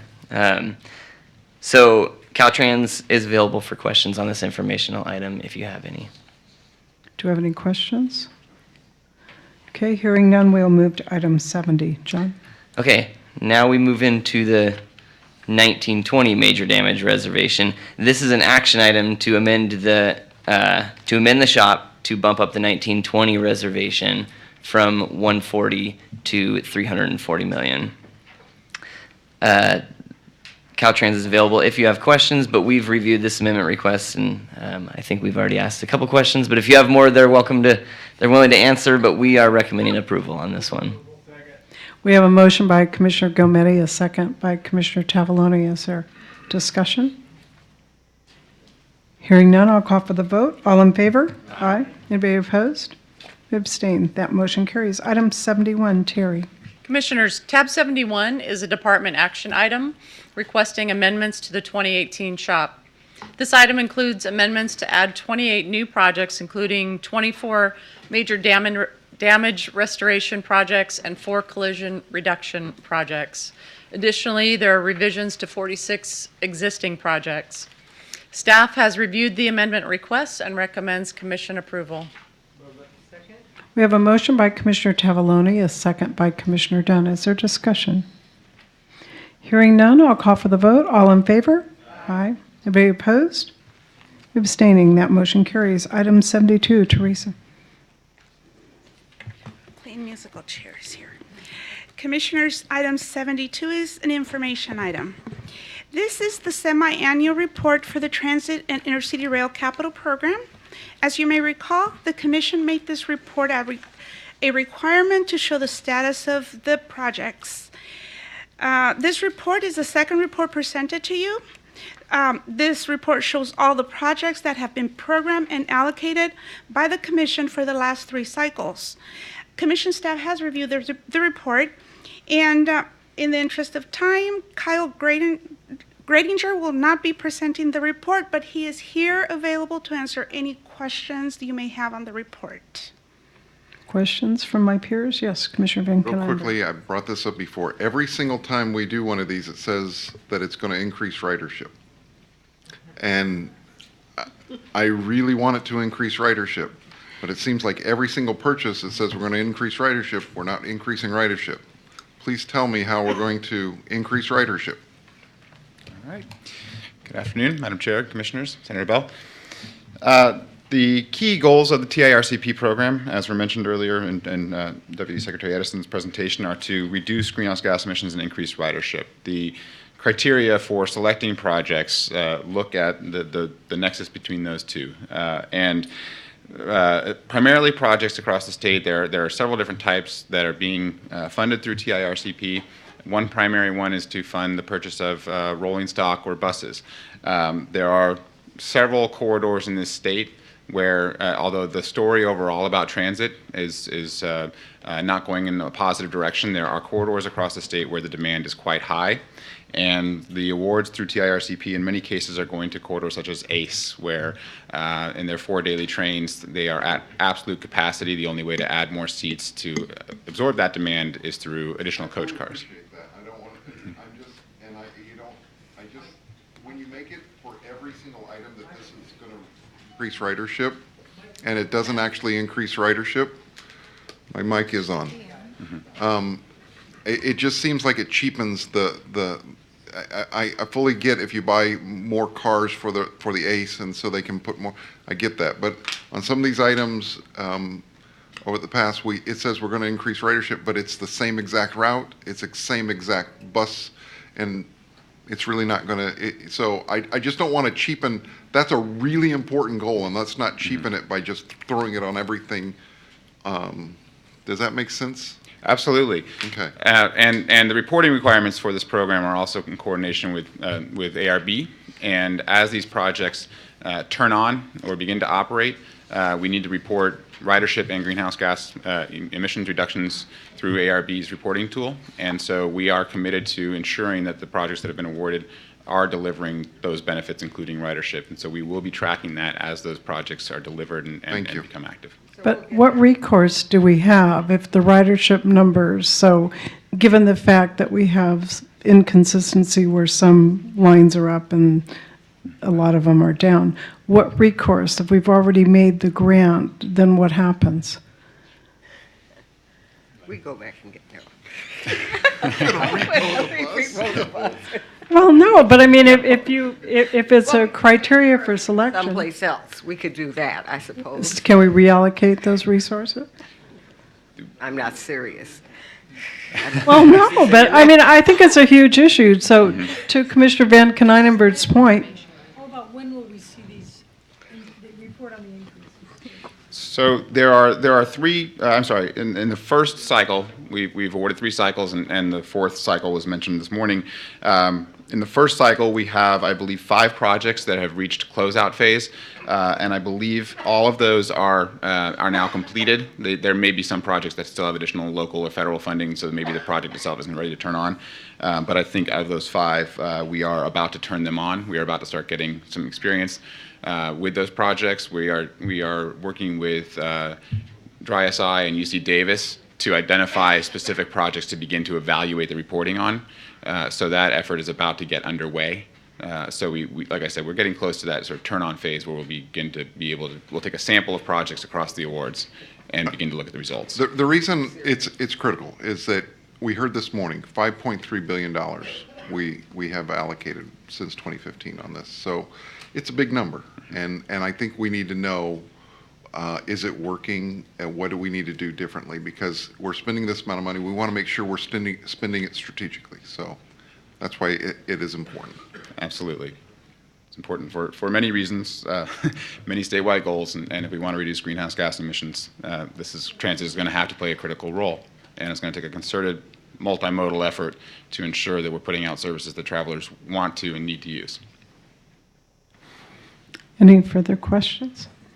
Okay, hearing none, we'll go to item 73. Teresa? Commissioners, item 73 is also an information item. This is an update to the program of projects for the Transit and Intercity Rail Capital Program.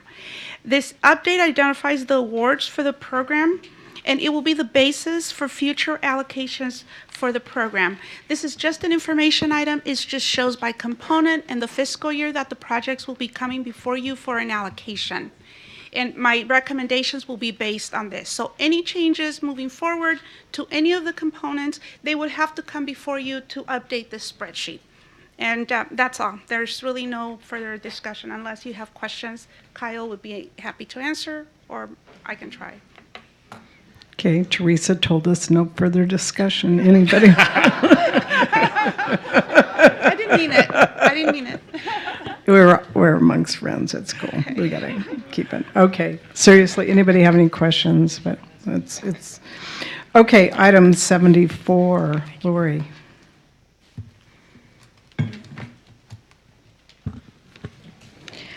Commissioners, item 74 is an information item. Gary Gutierrez, Caltrans Local Assistance, SB1 Manager, will give a presentation on the Active Transportation Program fourth quarter quarterly report, and you should have this as a yellow replacement item. Good afternoon, Chairman, Commissioners, Senator Bell. What I would like to do today is to highlight a couple of items in the report.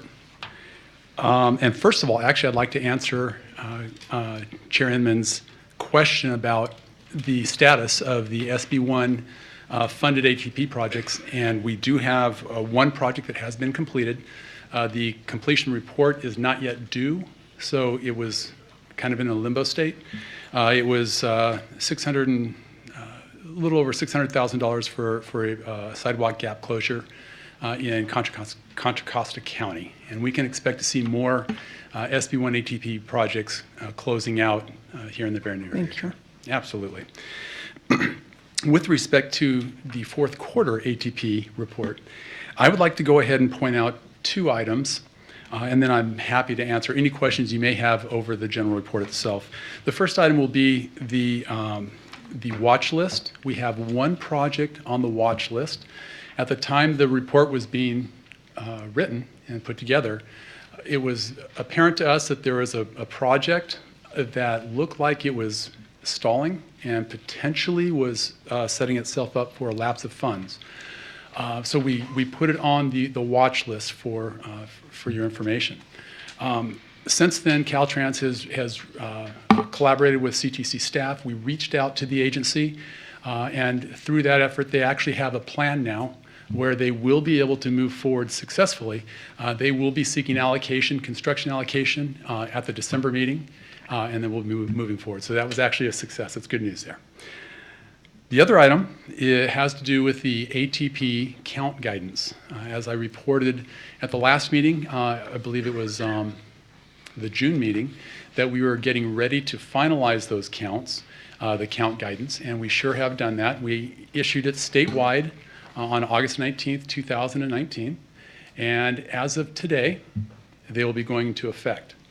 The way that works is any ATP project that will be seeking construction allocation as of this meeting and forward must use those guidelines to prepare pre-construction counts.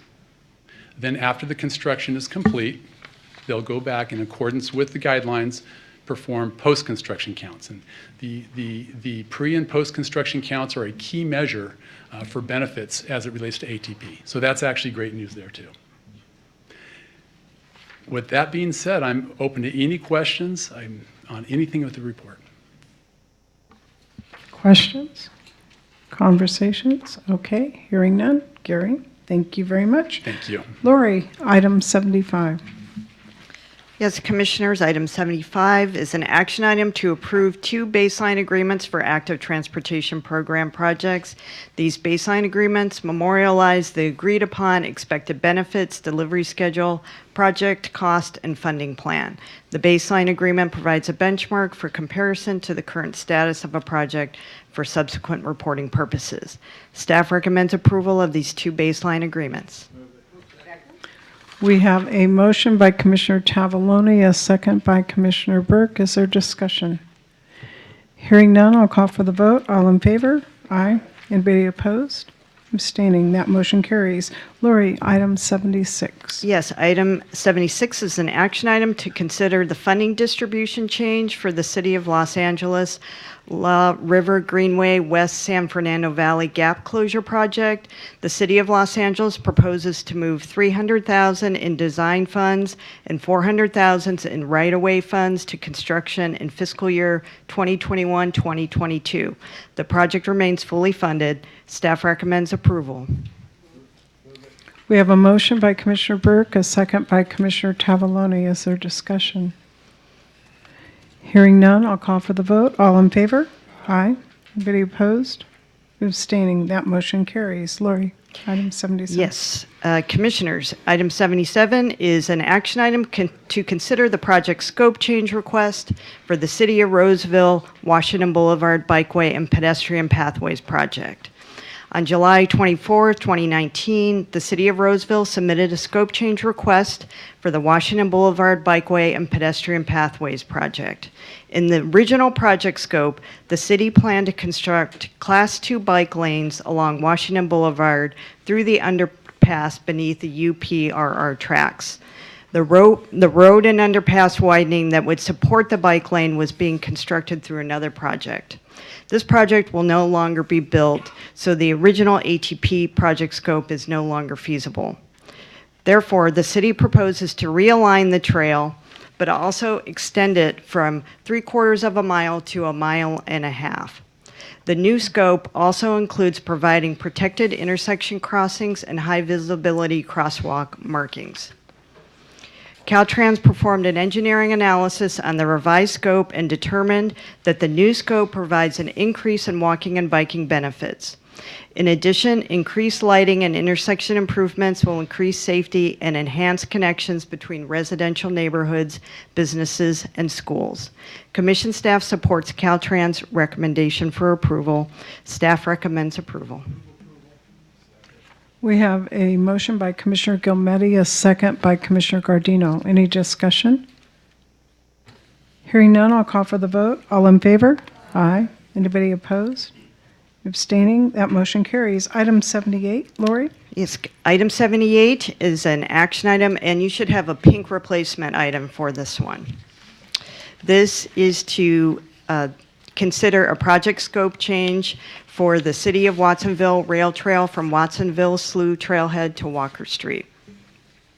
The City of Watsonville, this project is part of Segment 18 of the 50-mile Monterey Bay Sanctuary Scenic Trail Network. Segment 18 of the Monterey Bay Sanctuary Scenic Trail Network is phased into 3 sections.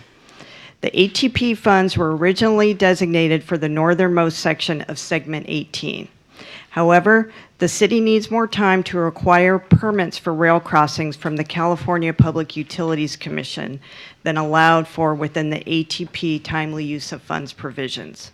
Therefore, the city is requesting to move the ATP funds to the middle section of Segment 18, as it does not involve any rail crossings. The city is committed to building the full Segment 18 with the non-ATP funded sections to be constructed in fiscal year 2021-22. In their progress reporting, the city will report on the full Segment 18. Because the city will be constructing the full Segment 18 as presented in their application, Caltrans in their analysis determined that there is no difference in the walking, biking, and safety benefits. Commission staff supports this analysis and recommends approving the scope change request. We have a motion by Commissioner Gardino, a second by Commissioner Dunn. Is there discussion? Hearing none, I'll call for the vote. All in favor? Aye. Anybody opposed? Abstaining. That motion carries. Item 79, Terry? We have musical chairs going here.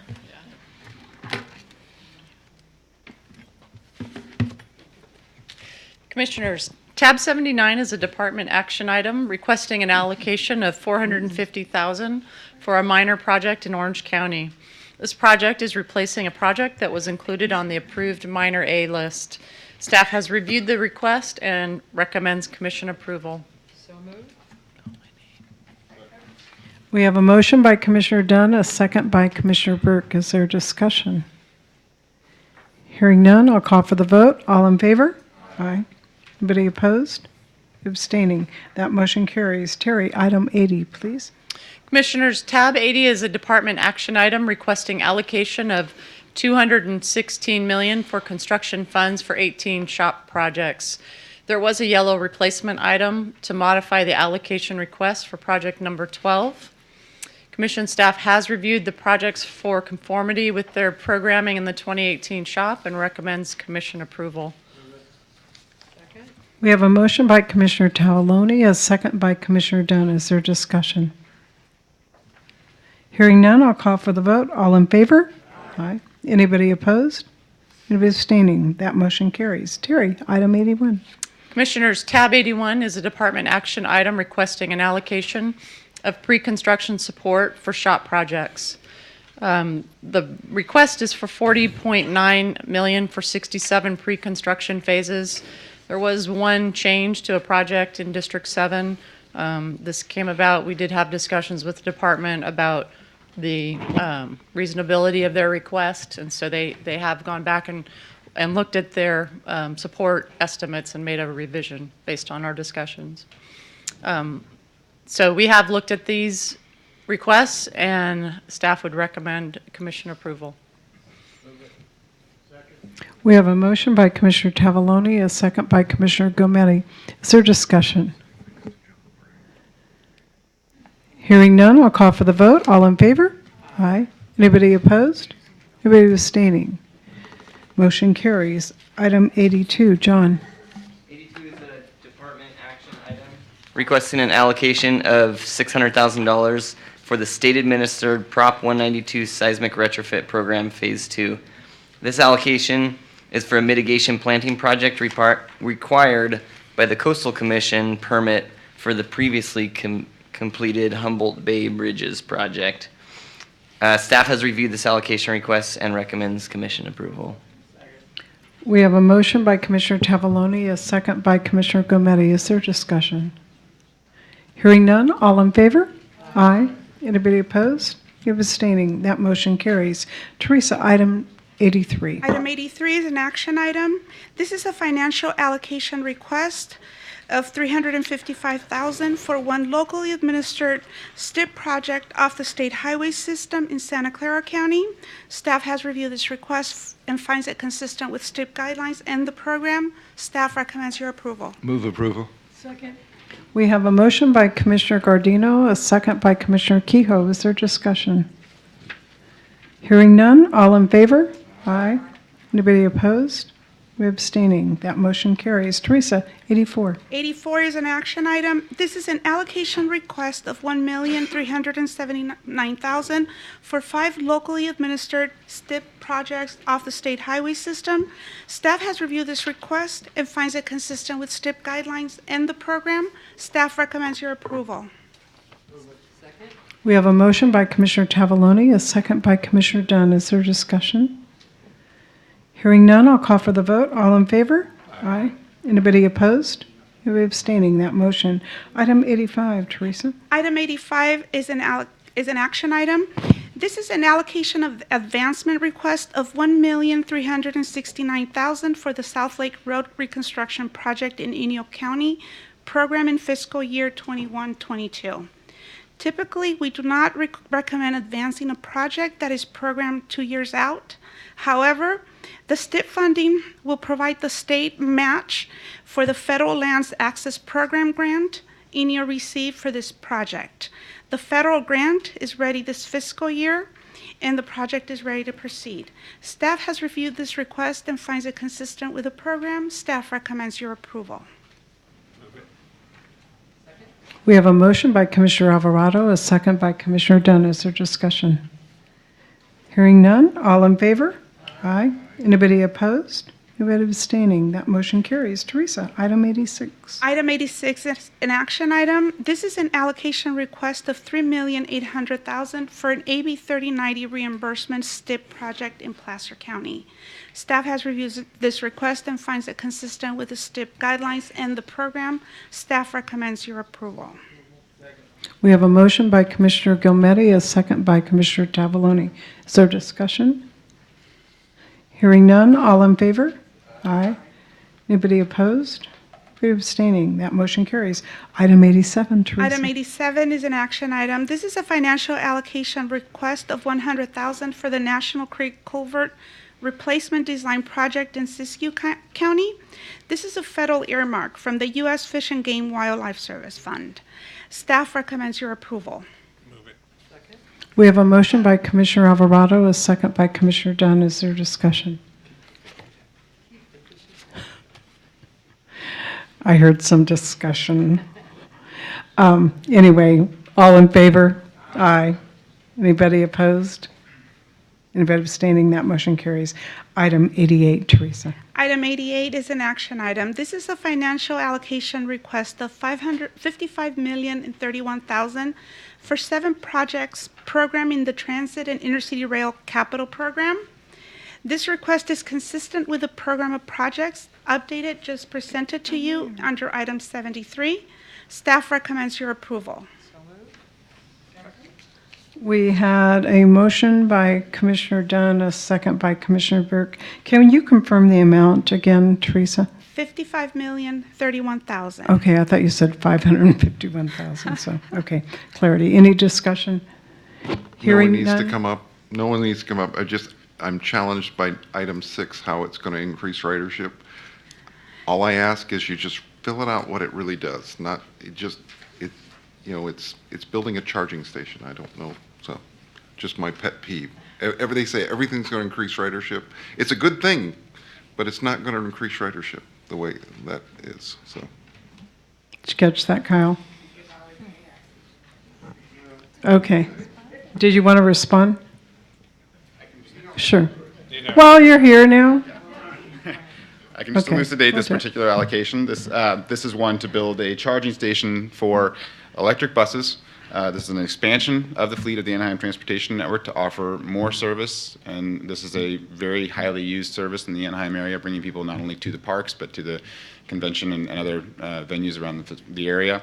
So this is a critical infrastructure investment to enable that service increase that should drive ridership. So, all right, thank you. Okay. Any more discussion? Hearing none, all in favor? Aye. Anybody opposed? Anybody abstaining? That motion carries. Item 89, Teresa. Item 89 is an action item. This is This is a request to allocate to the department the annual funds for the federal fiscal year 1920 of $1,614,727,000. The department's local assistance program administers the subvention budget under the delegated authority from the commission. This request is consistent with the 2019 California state budget. Staff recommends your approval. We have a motion by Commissioner Alvarado. I think I heard a second by Tavaloni. Any discussion?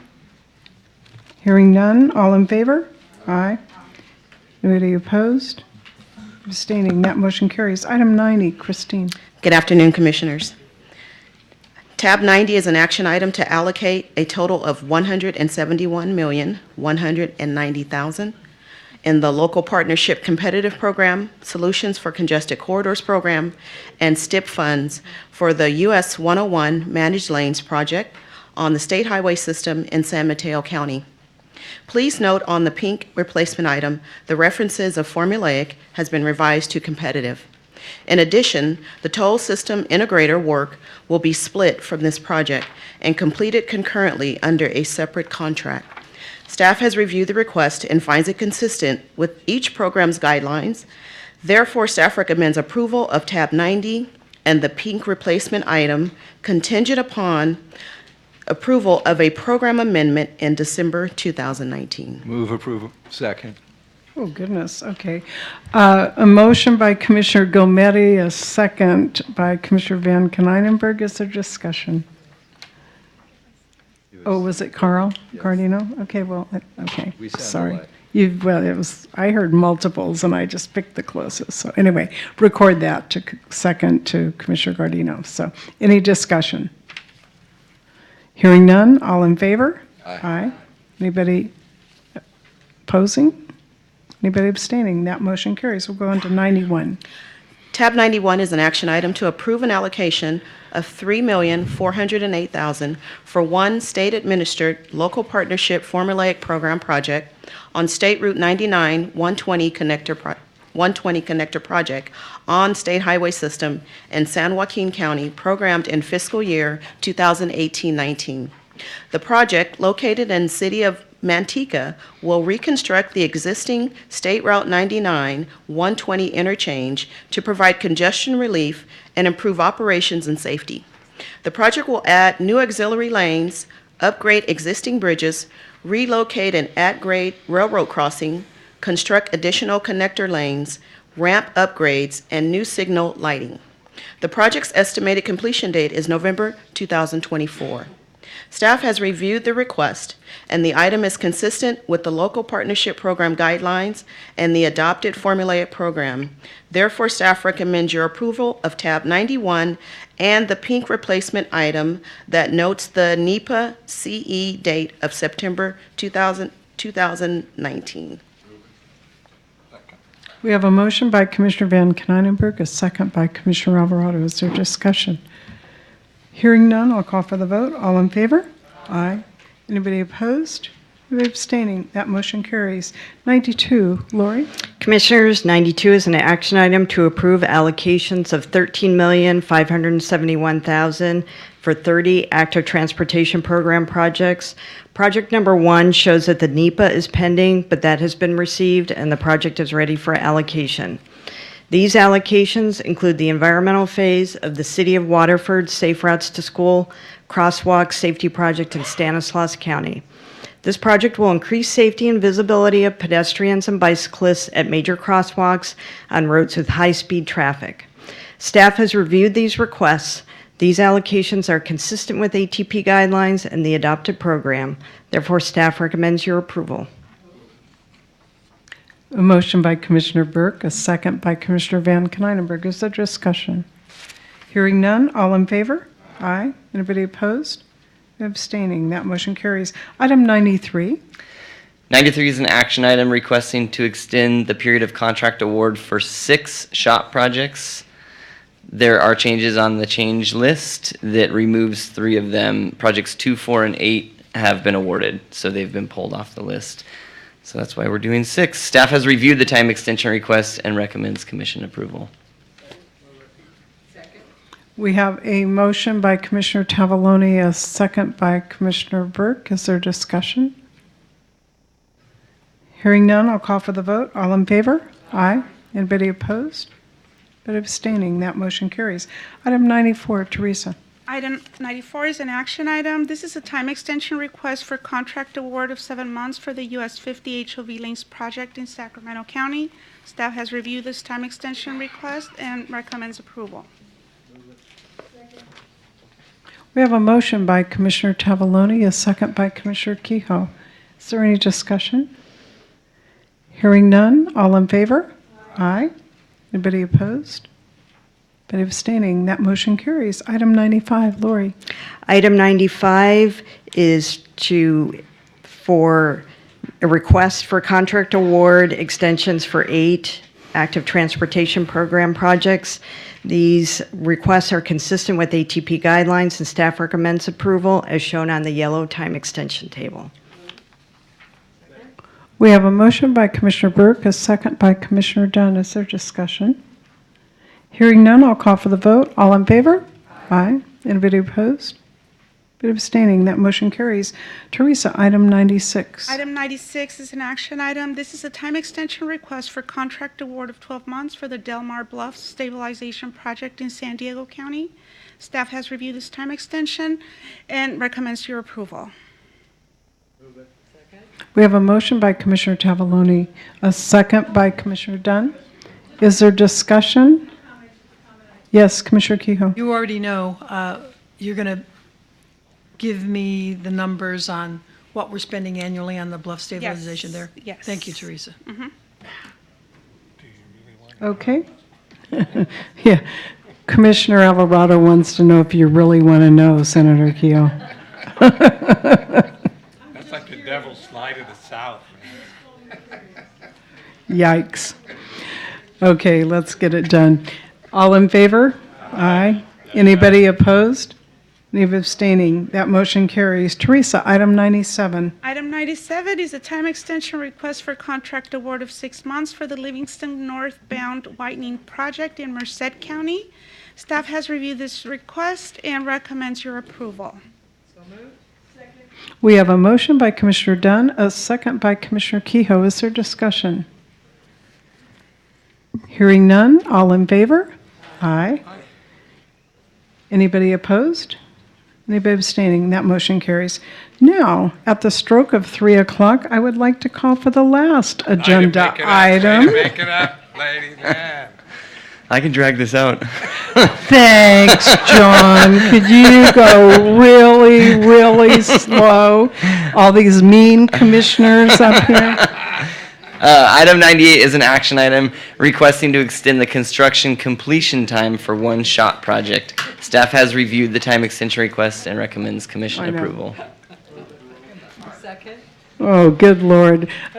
We have a motion by Commissioner Van Konynenberg and a second by Commissioner Tavaloni, or was it Gometti down there? Tavaloni?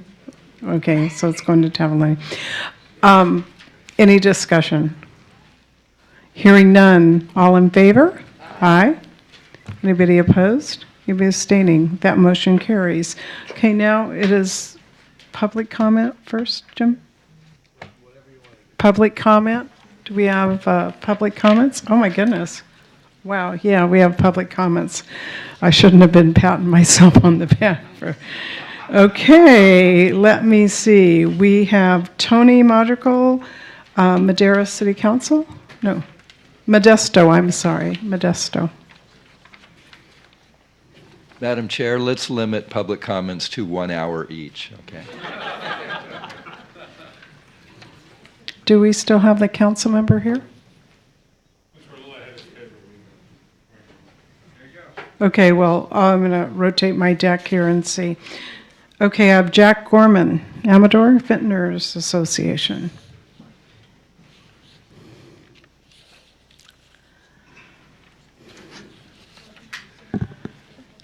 Thank you, Chair Inman.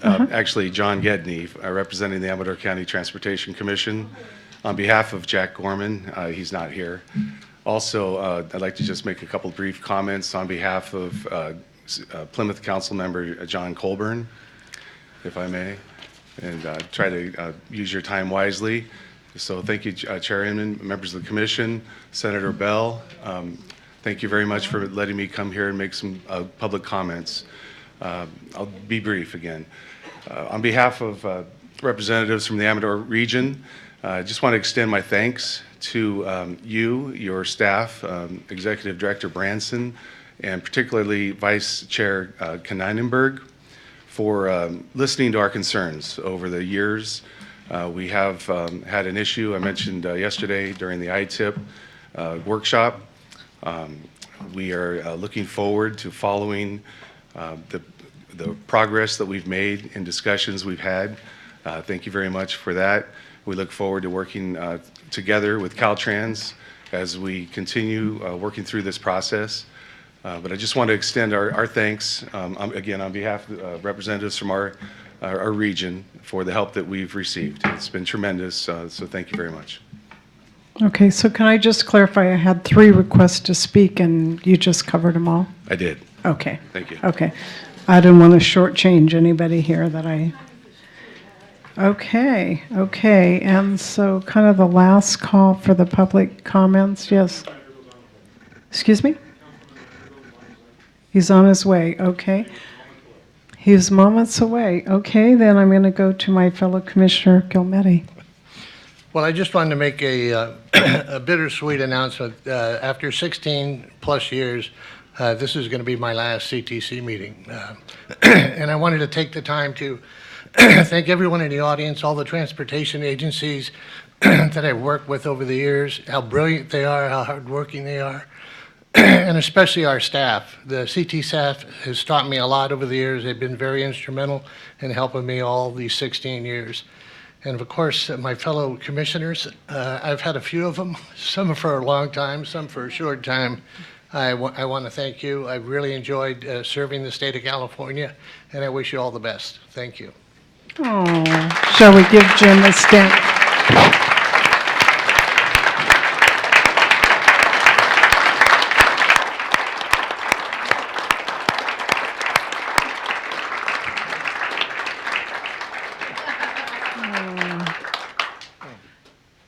Those Italian brothers are crying down there. So, oh, Jim, thank you for your service to the state. It's been absolutely a joy and a pleasure for me to work with you, and I know all the other commissioners feel the same way. So we will honor you properly, but it's sad to lose one of our very long-term members. So, oh, goodness. Okay. Any other comments? Okay, we do have a council member coming. So, anybody else? Okay, yes, Commissioner Tavaloni. It's on or not on. I just want Jim to know that the board has not met the way it should be meeting. So what he has told you, once the board agrees or disagrees with that, with what he has just said, we'll be back and talk to you. And if we don't, we'll bring him back regardless of how he goes. But Jim, well.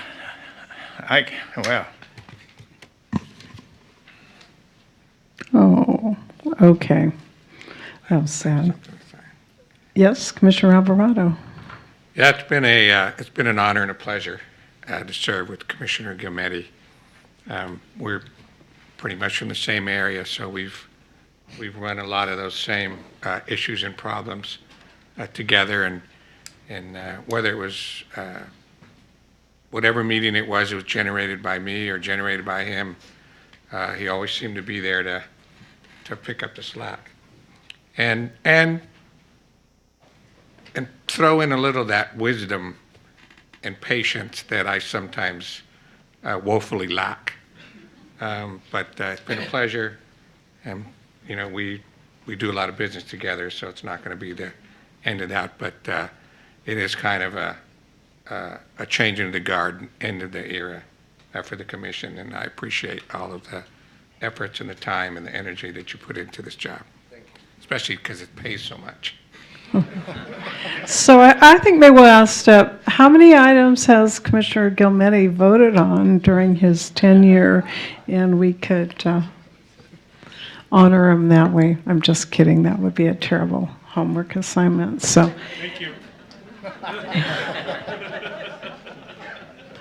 Okay, Jim, I hope you're feeling the love. This is hard for all of us. So yes, I think Commissioner one Van thing Coninen. that is, when I came on the commission, that stood out to me immediately was how knowledgeable Jim was, not only about institutional knowledge, but about the current agenda that we were working on. He knew every detail of the agenda, and he knew how those items related to things that were 10, 15 years ago.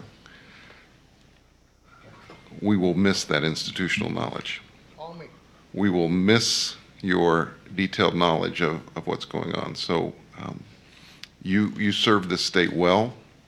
You made us all better. You made Caltrans better. You made the agency better. Thank you. So here's better. That was nice. Thank you, Commissioner. Last time you were off, it was about 2 minutes you were off? 20 seconds, I think. Okay, so should we expect the same today? No, I don't think so. Just kidding. Anybody else want to chime in up here? Okay. With that, okay. Commissioner Burke's going to tell you later. So, okay. Anyway, seriously, in all seriousness, on behalf of the entire state of California, we're blessed to have had you served us for so many years. So we are indeed going to miss you. So with that, I do have one public speaker. So Tony, do you want to come forward? Modesto City Council Member Tony Madrigal.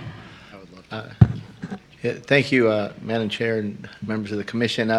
Just wanted to convey, sort of pass along one idea from a couple constituents of mine, and the other one is just my own Tony original thought, if you will, regarding the direction of funding. I'll start with the easy one, which is passing along sentiments of a couple of constituents, and it has to do with reporting issues and problems that are seen by the public along Caltrans properties, roadways, etc. And if you'll see here, the clerk was kind enough to pass around this little card, and it's a card for a city app that we have in Modesto. It's called Go Modesto, and as I'm sure you've seen in a lot of cities and other areas, you know, each local government has a way for the constituents to take a picture of a problem, right? A broken sidewalk, pothole in the street, trash in the roadway, whatever. You take a picture and you report it to your city. So I've gotten complaints sometimes from constituents who tell me that they saw this problem near the freeway entrance. And I don't know about y'all, but it's very easy for me to say, well, actually, that's Caltrans, you know. But if it was in the city, you could take a picture of it with your app, and then I hand them this card, and I think I'm so smart. And then they say, well, why doesn't the state put a app up that we can use? So that's my big, bright idea that I'm passing along. Okay. Just to add more and more things to your to-do list of work that I'm sure you all do. But I want you to know it's very well received and appreciated here by our City of Modesto residents and people that are in Modesto. Good. They'll take a picture and they report graffiti tagging, a homeless encampment, hint, hint, and you know, a whole ton of things. And so if y'all could come up with a Caltrans app or something like that.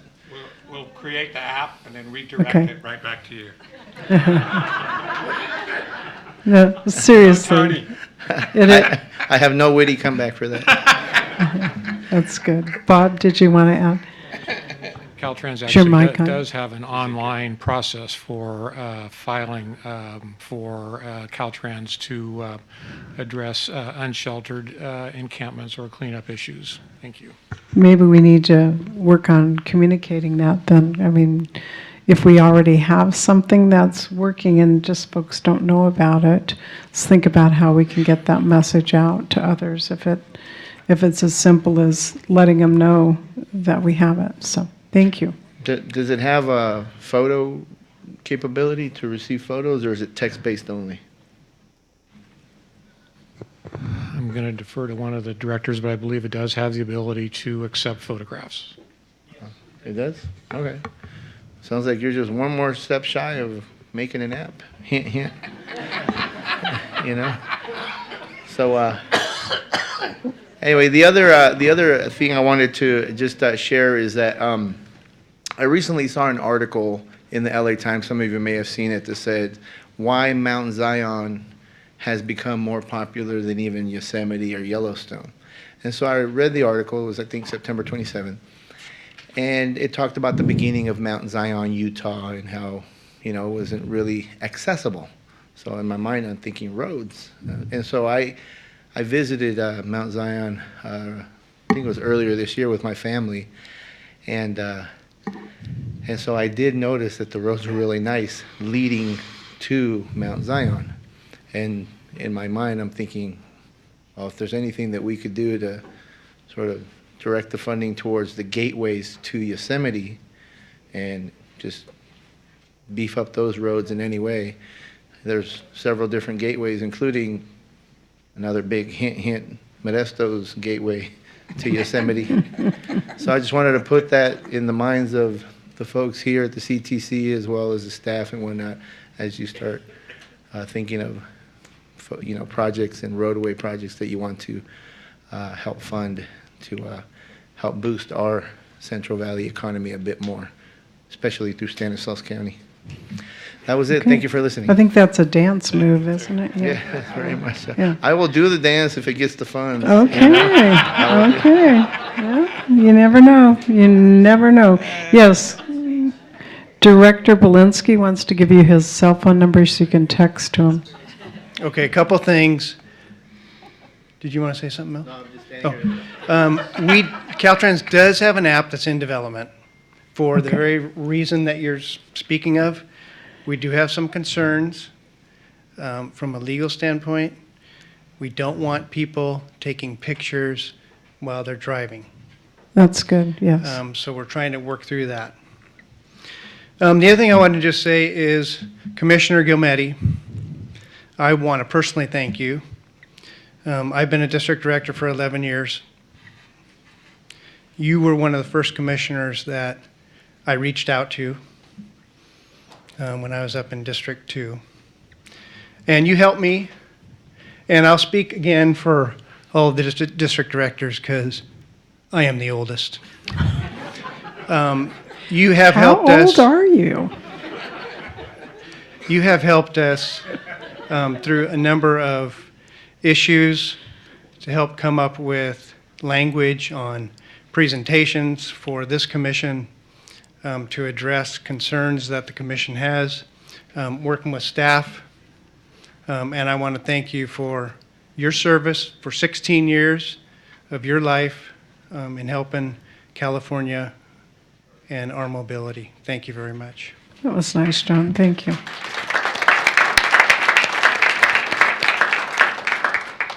Okay, do we have any other comments? I have just one request, and I could be totally out, but it seems to me like we had an awful lot of pink and yellows.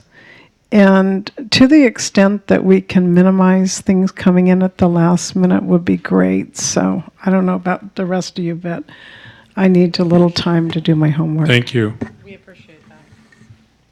So I'm not crazy. There were a lot of pink and yellows. Okay. All right. Anybody else?